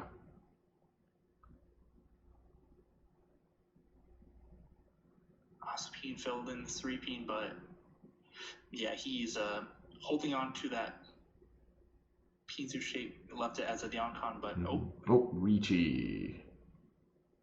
Mizuhara Pro waiting on the Haku and the Dora 1-pin. This is very strong. Yep. If the player across starts drawing some more useful tiles, it's entirely possible that they'll use their honor tiles to defend and end up dealing in. 3-so, Doppo push 3-so. He has a 4-so Anko, so it was relatively safe from his view. East, 1 discarded. The 6-mon. 6-mon's a big push from Doppo. Oh, Kevin drew that 8-so through the non, the south. The Haku might be next. Yep, it's getting a little scary. It might come out right now. It did. Big hand from Mizuhara Pro. Yep. Riichi Haku with 2 Dora. Mangan, will it go? Nope, yep. Yes. Stayed at Mangan. And that brings her into first place. Yep. As we go into Oras. So unlike the previous games where being in first place in South format, you didn't really have to do much. In this situation, Mizuhara Pro, if she deals into a 2,000 point hand, she'll drop below Doppo and end up being in second place. But that is a little bit unthinkable in this situation where all the players want first place. It's hard to say what they'll do. I mean, I'm sure Asapin doesn't need an auto table, so he might just get third or something. I don't know. But yeah, Doppo needs to get above Mizuhara Pro and then end his dealer turn naturally, because again, there is no Agaviyame. Yeah. He's calling already the Hatsu. His hand is cheap, but it is Ishanten now. The decent shape Ishanten. I don't know, what is Asapin going to do with this hand? Yeah, this is a tough one for him. I mean, I guess this is where that pro mentality comes in, right? It's like, what is the right thing to do as a pro? It's entirely possible that he'll just make Tenpai and not win. Yeah. But yeah, with this prize structure, it's a little bit hard to tell. If it were 4 players who made it all the way through the qualifiers, made it to this final table, I'm sure they'd be fighting tooth and nail for that auto table. But, yeah, it's hard to say what will happen here. Yeah. Maybe we'll get a chance to ask them their thoughts going into the finals after this. Mizuhara Pro has 6 blocks right now. She can safely discard either pair of honor tiles. The Wests are more safe, but Ooh, Sumo. $500. So now Doppo is in a very, very slim first place. Yeah. He's still obviously not safe to be no 10. Yeah. Still has to win a hand. Yeah. He can be no 10 if Mizuhara Pro's no 10, but yeah, that's going to be a little hard to read depending on how this game flows. Yes. And like she doesn't even need to have Yaku. She could just be K10. Yeah. But she does have a pair of her double non. So, but it is the other pair of double non is being by Kevin, so he might end up going for Chitoitsu, so it might not come out. Or Honitsu even. It's very unlikely that Mizuhara Pro will see that non. And if she builds her hand with the expectation that she will get the non, she might be in trouble. Okay, so Doppo called his 3-so penchant. Probably looking for Chinitsu or Honitsu. If he wins a Mangan here, then he'll be pretty safe, and he'll be able to safely end the next hand. Slowly progressing.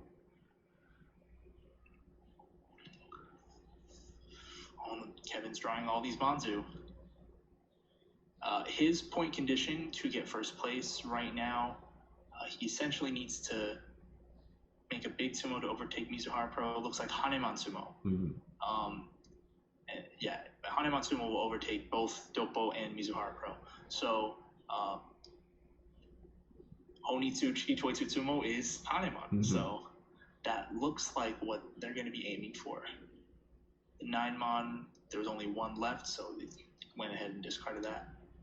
Doppo declared a pone on the 4-so out of an Anko. So this leaves him a floating 4-so that he can stick something to make a sequence.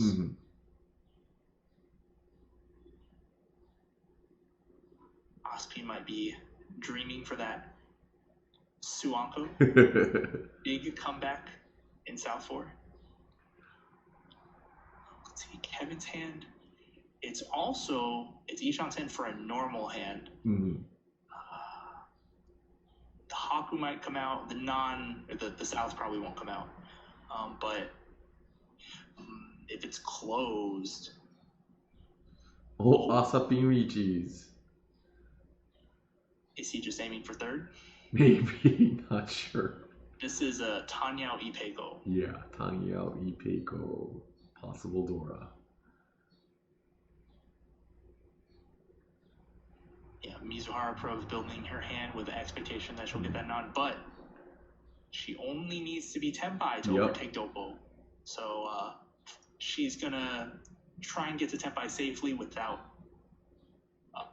pushing, without trying to deal into Asapin's Riichi. The player cross cannot call. They still need Haneman sumo even with the Riichi stick out.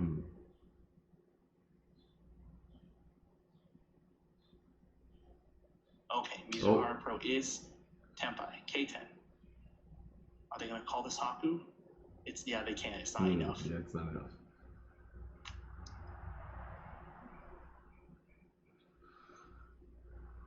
They're just taking Tenpai, but they're 3-6-mon for Haku, Honitsu Dora, the Kevin is. They switched up the shape. Discarding forward. Now they're waiting on the South and 5-mon, but that does not increase. In fact, the 5-mon's completely gone from their point of view. Yeah. And Doppo becomes Tenpai. Is he gonna call this? He did. Adding that pressure. 5-pin Haraka Taki no Yaku. But yeah, so does anyone have any winning tiles left? At this point. Whoa. All the pros were Tenpai. Interesting.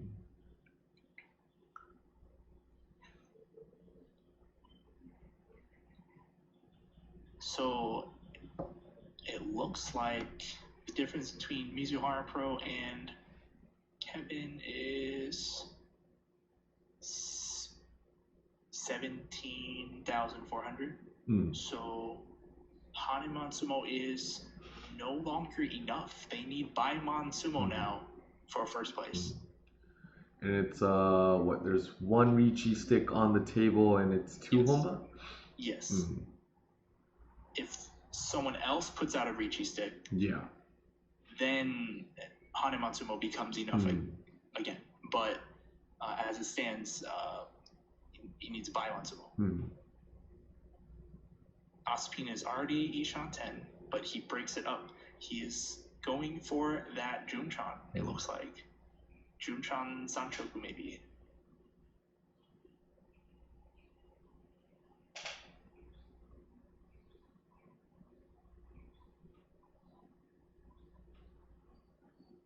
Mizuhara Pro called the Anmenshi. She had a 6677 mon, so needs 2 copies of that 5A mon. So calling the first one makes it a little bit easier. Oh, and she was able to call the second one as well. Ishan 10 for Tanyao. The Tanyao that will let her escape with first place. But Doppo has the Anko of the Dora Haku. If he completes his hand, then he will be a shoo-in for first place. He is still the Anshan 10 though. The Anshan 10 with not so good shape. Oh, he just advanced Ishan 10 now, but still not so good shape. It's more like the Anshan 10 shape.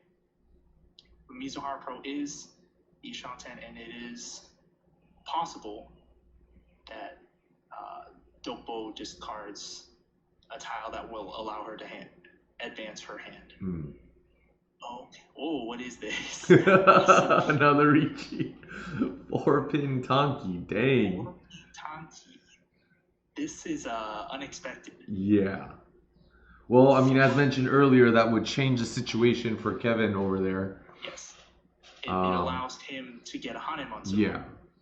Before Pintanki, not even he had the rest of the hand Junchan complete. He's not going to wait for at least a Chanta tile.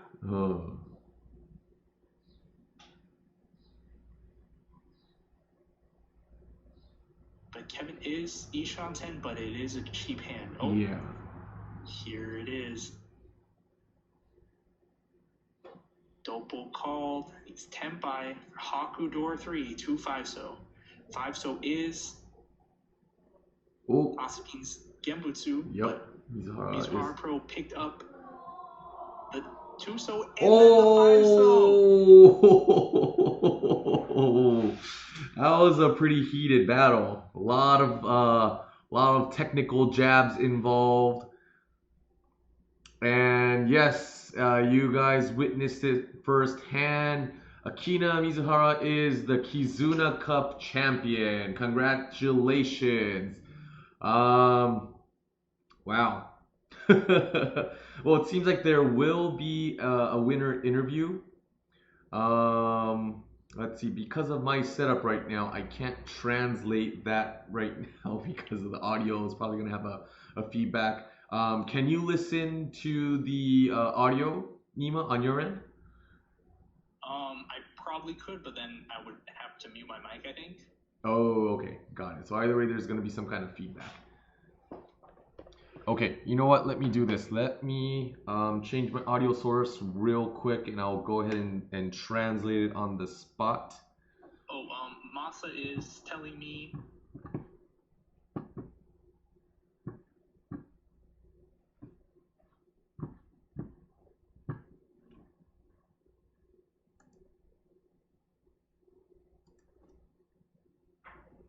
you're gonna be interviewed? Oh, okay, got it.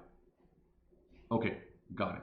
So I'll probably have to run over there, but let me go ahead and do what I can in the meantime. I just put my headphones on. Okay, so right now they're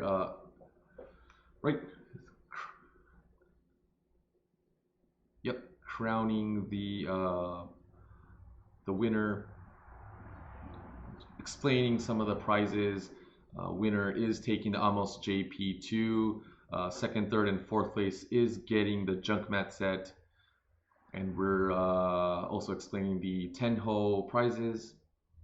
And right now we're going to bring in Akina Mizuhara over to... we are going to call her, it seems like. I don't know if she's going to be on video, but yes, we are going to be calling her for the championship crowning interview.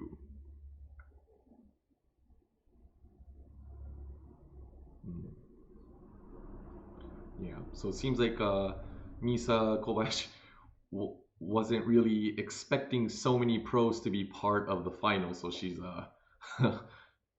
she's staggering to... Oh. She's going... So she's going through the list. They found Akina Mizuhara's contact info, so they're gonna go ahead and call her right now.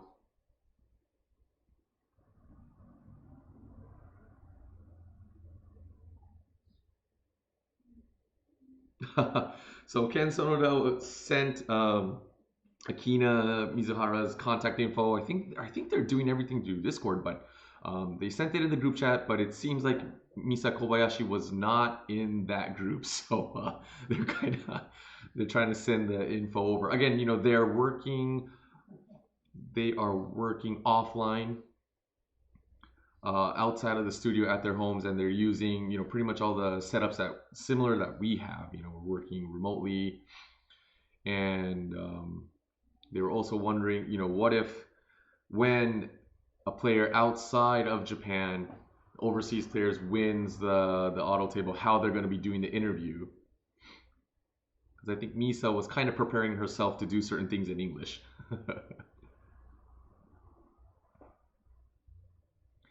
Yes, currently they're still trying to figure out where the contact info is. Right now it seems like they will be having Akina contact Misa Kobayashi instead.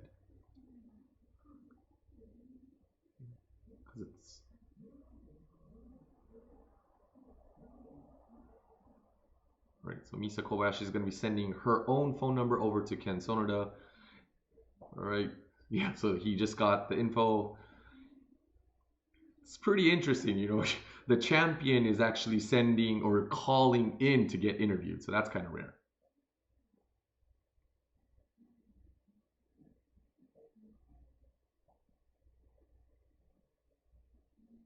Seems like Doppo also sent Misa Akina's phone number too, but she's just gonna go ahead and wait for Akina to call in.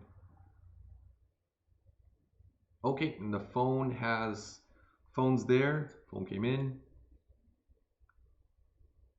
Oh, there might be some connection issues. Phone call did come in though.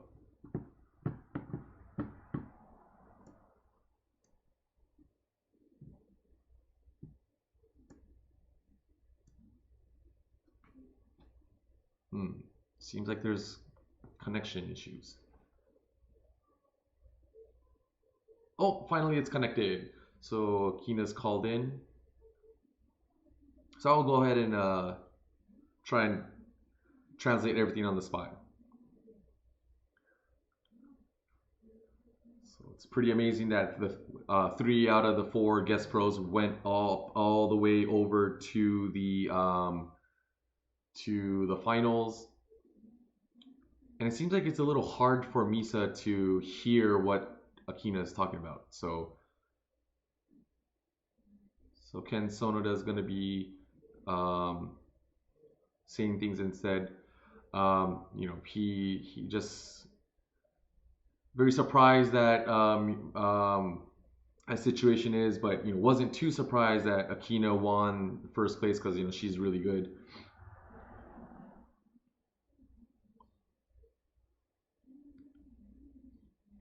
And you know, there's a thing online where she made some, you know, scary looking faces on M-League because she's really focused in the game. and some of the comments on YouTube were kind of expecting or assuming that she was doing the same thing on the computer screen while she's been playing, especially the last few rounds, because it was very, very intense. But even though she was online, when she won, she was actually happy, and then she was jumping up and down. Even though it wasn't live, even online, she was very happy.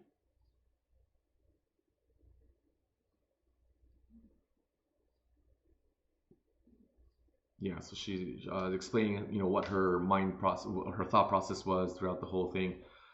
Calculating the point differences, what's needed in order to become first.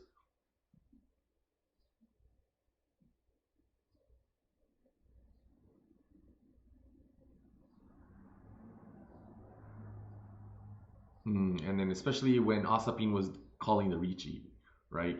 So what kind of hand that he might have had when he Riichi'd. So she was thinking of all the possibilities, had to be, maybe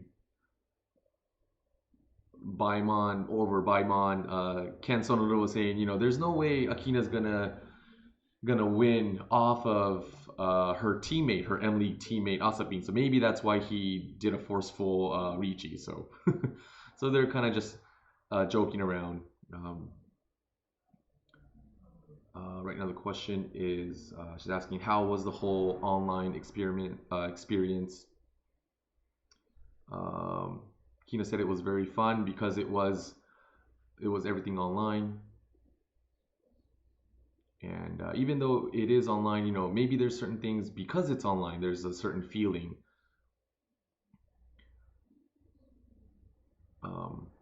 So she came in as a seed player with players more, 2,500 plus player.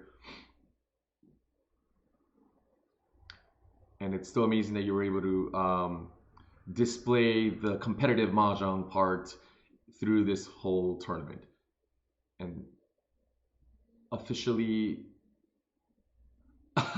well, you know what? It seems like Akina is thinking of keeping the auto table. It seems like she really wanted the auto table to begin with, so it doesn't seem like she's giving it away. She will be keeping the auto table. She was wondering if it's actually okay to do so, but AMOS, the prize provider, said that it's really up to the first place winner to do whatever he or she wants to do. So it seems like she will be keeping it. She's very happy that she's able to keep it. She's always wanted an auto table at her home, so she will be keeping it.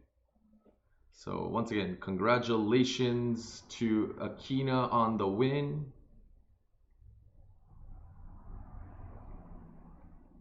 And Akina's going to be giving a message to everybody that played.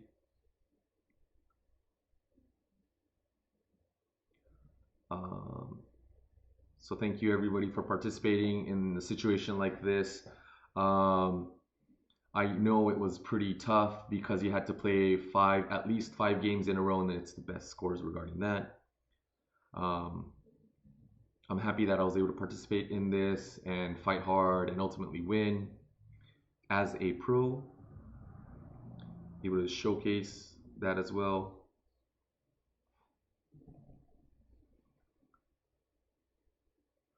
And I also do feel bad that I didn't have to participate in the prelims and just be seated, but I wanted to showcase the best I could, even though I was seated, and do my best. So once again, thank you for everybody. Thank you for the event, and hope to see you guys soon. So yes, again, thank you, Akina, for the interview, and we'll see you next time. And that was pretty much the end of the interview. Okay, so that's the end of the interview. So it seems like I would have to hop in over to the other room. Nima, if you're still there. If you could hold on, I'm gonna jump over to the other room real quick. So I'm gonna step away, but I'll be back.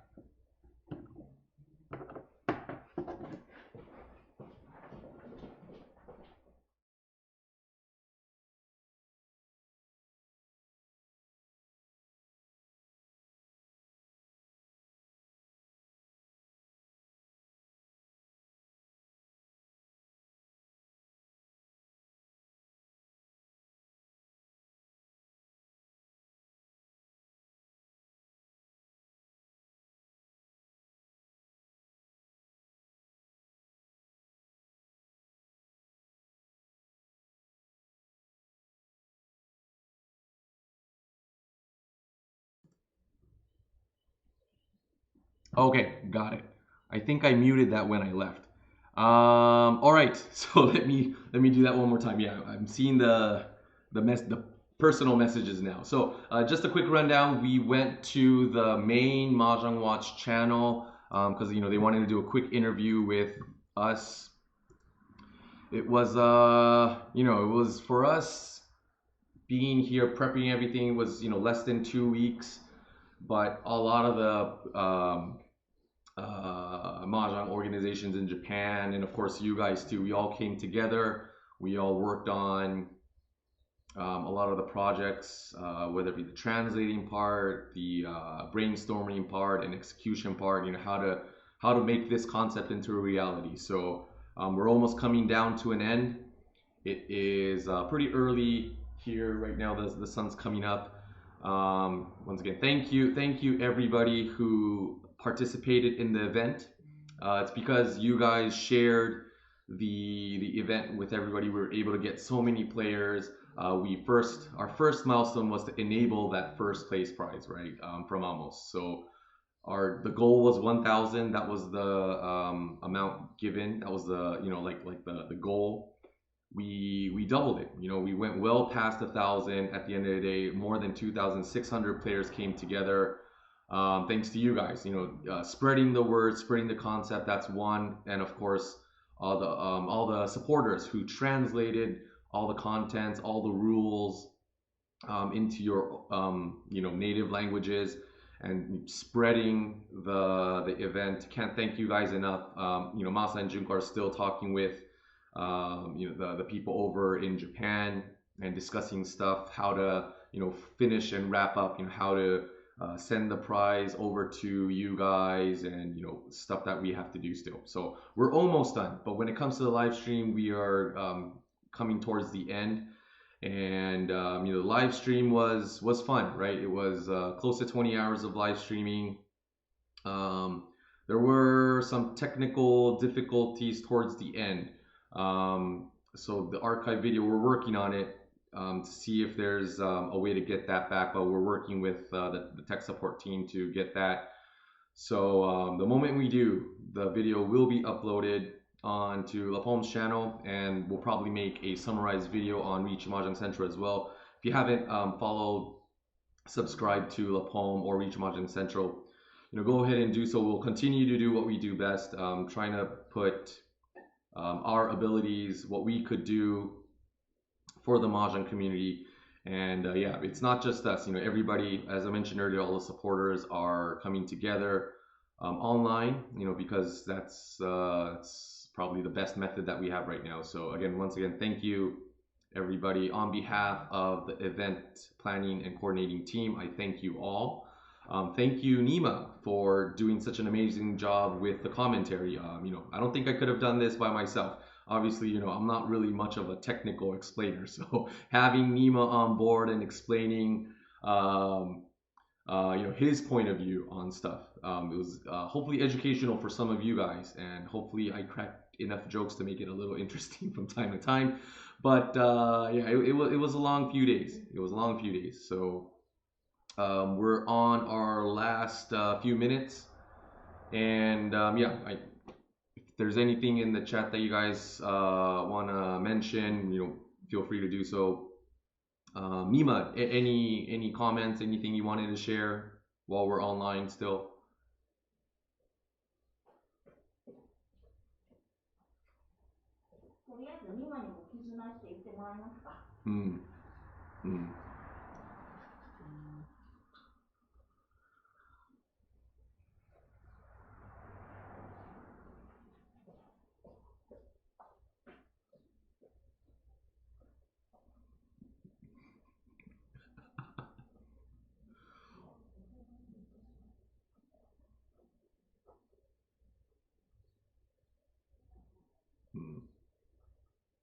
Awesome. Hopefully you enjoyed it. But yeah, usually it's hard. It's not just our connections. We actually built a lot of new connections through this concept, and I think that's because, once again, it's because of you guys. It was predetermined or pre-proven that the community at a global scale would come together for this event. So I think that drew, I don't know, I'm not really that much of a spiritual type, but bringing that energy in, I think that's what brought a lot of these special guests over from Japan. You met Cho-san before. We have a connection with him, so if we ask, he'll probably join. So thank you, Cho-san. But some of the other guests, they were legends, living legends. Some I've met in the past, but I'm sure they don't remember who I was. But they all came together because of the concept. And in the live stream that we just ended with Mahjong Watch, they said on the planning papers, it said this was the first KIZUNA Cup. Is there another one in the future? We don't know for sure. We don't know exactly. But we hope to do it again. We definitely do hope to do it again. This time, better planned ahead of time. I think if we plan ahead of time, we could get more people on board with more ideas and even more collaboration. In such short notice, there's a lot of people that were part of this. But I think if we plan it even earlier and sooner, we could do an even greater job. But sir, thank you so much for the event. Thank you for participating and helping, and hopefully you had fun. Aside from connecting everybody together, having fun is always going to be the key. Competition is fun too, but just Mahjong itself, I think we appreciate it even more, even though we can't play in person. Online is the best thing we have right now. So hopefully we're able to motivate certain people that even if you're not a pro, you could do something. People will come together.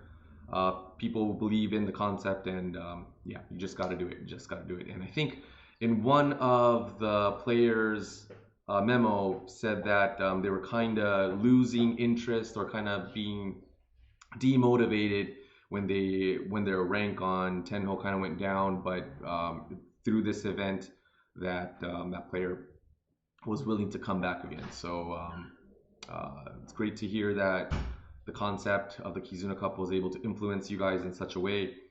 Let's see here. Thank you for this amazing event. We will have second KIZUNA Cup. Yes, again, yeah, that was one of the questions. We hope so. We sure do. But again, we'll try to plan it even better this time. And also, there's a bunch of other people that we invited, but they just couldn't make it due to the timing. And again, we apologize because it was such short notice. There's a lot of people, other pros from different organizations as well, in different countries. Yeah, it's just a schedule. It didn't work out. But yeah, hopefully the next one will even have a more collaboration with all these groups. And Tenhuir, thank you for organizing this. I would love to participate in another KIZUNA Cup. Yes, me too. So next time, when we do come up with another, number 2 of the KIZUNA Cup, we'll come up with it one day. I don't know when, but I would also like to be part of the back end stuff.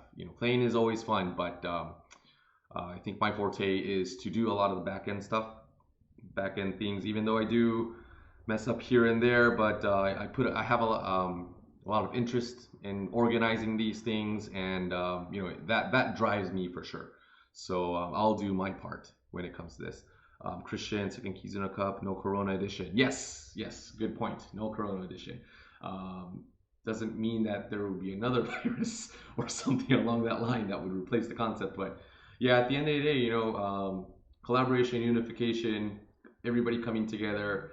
I think there are other events like music events that do similar things.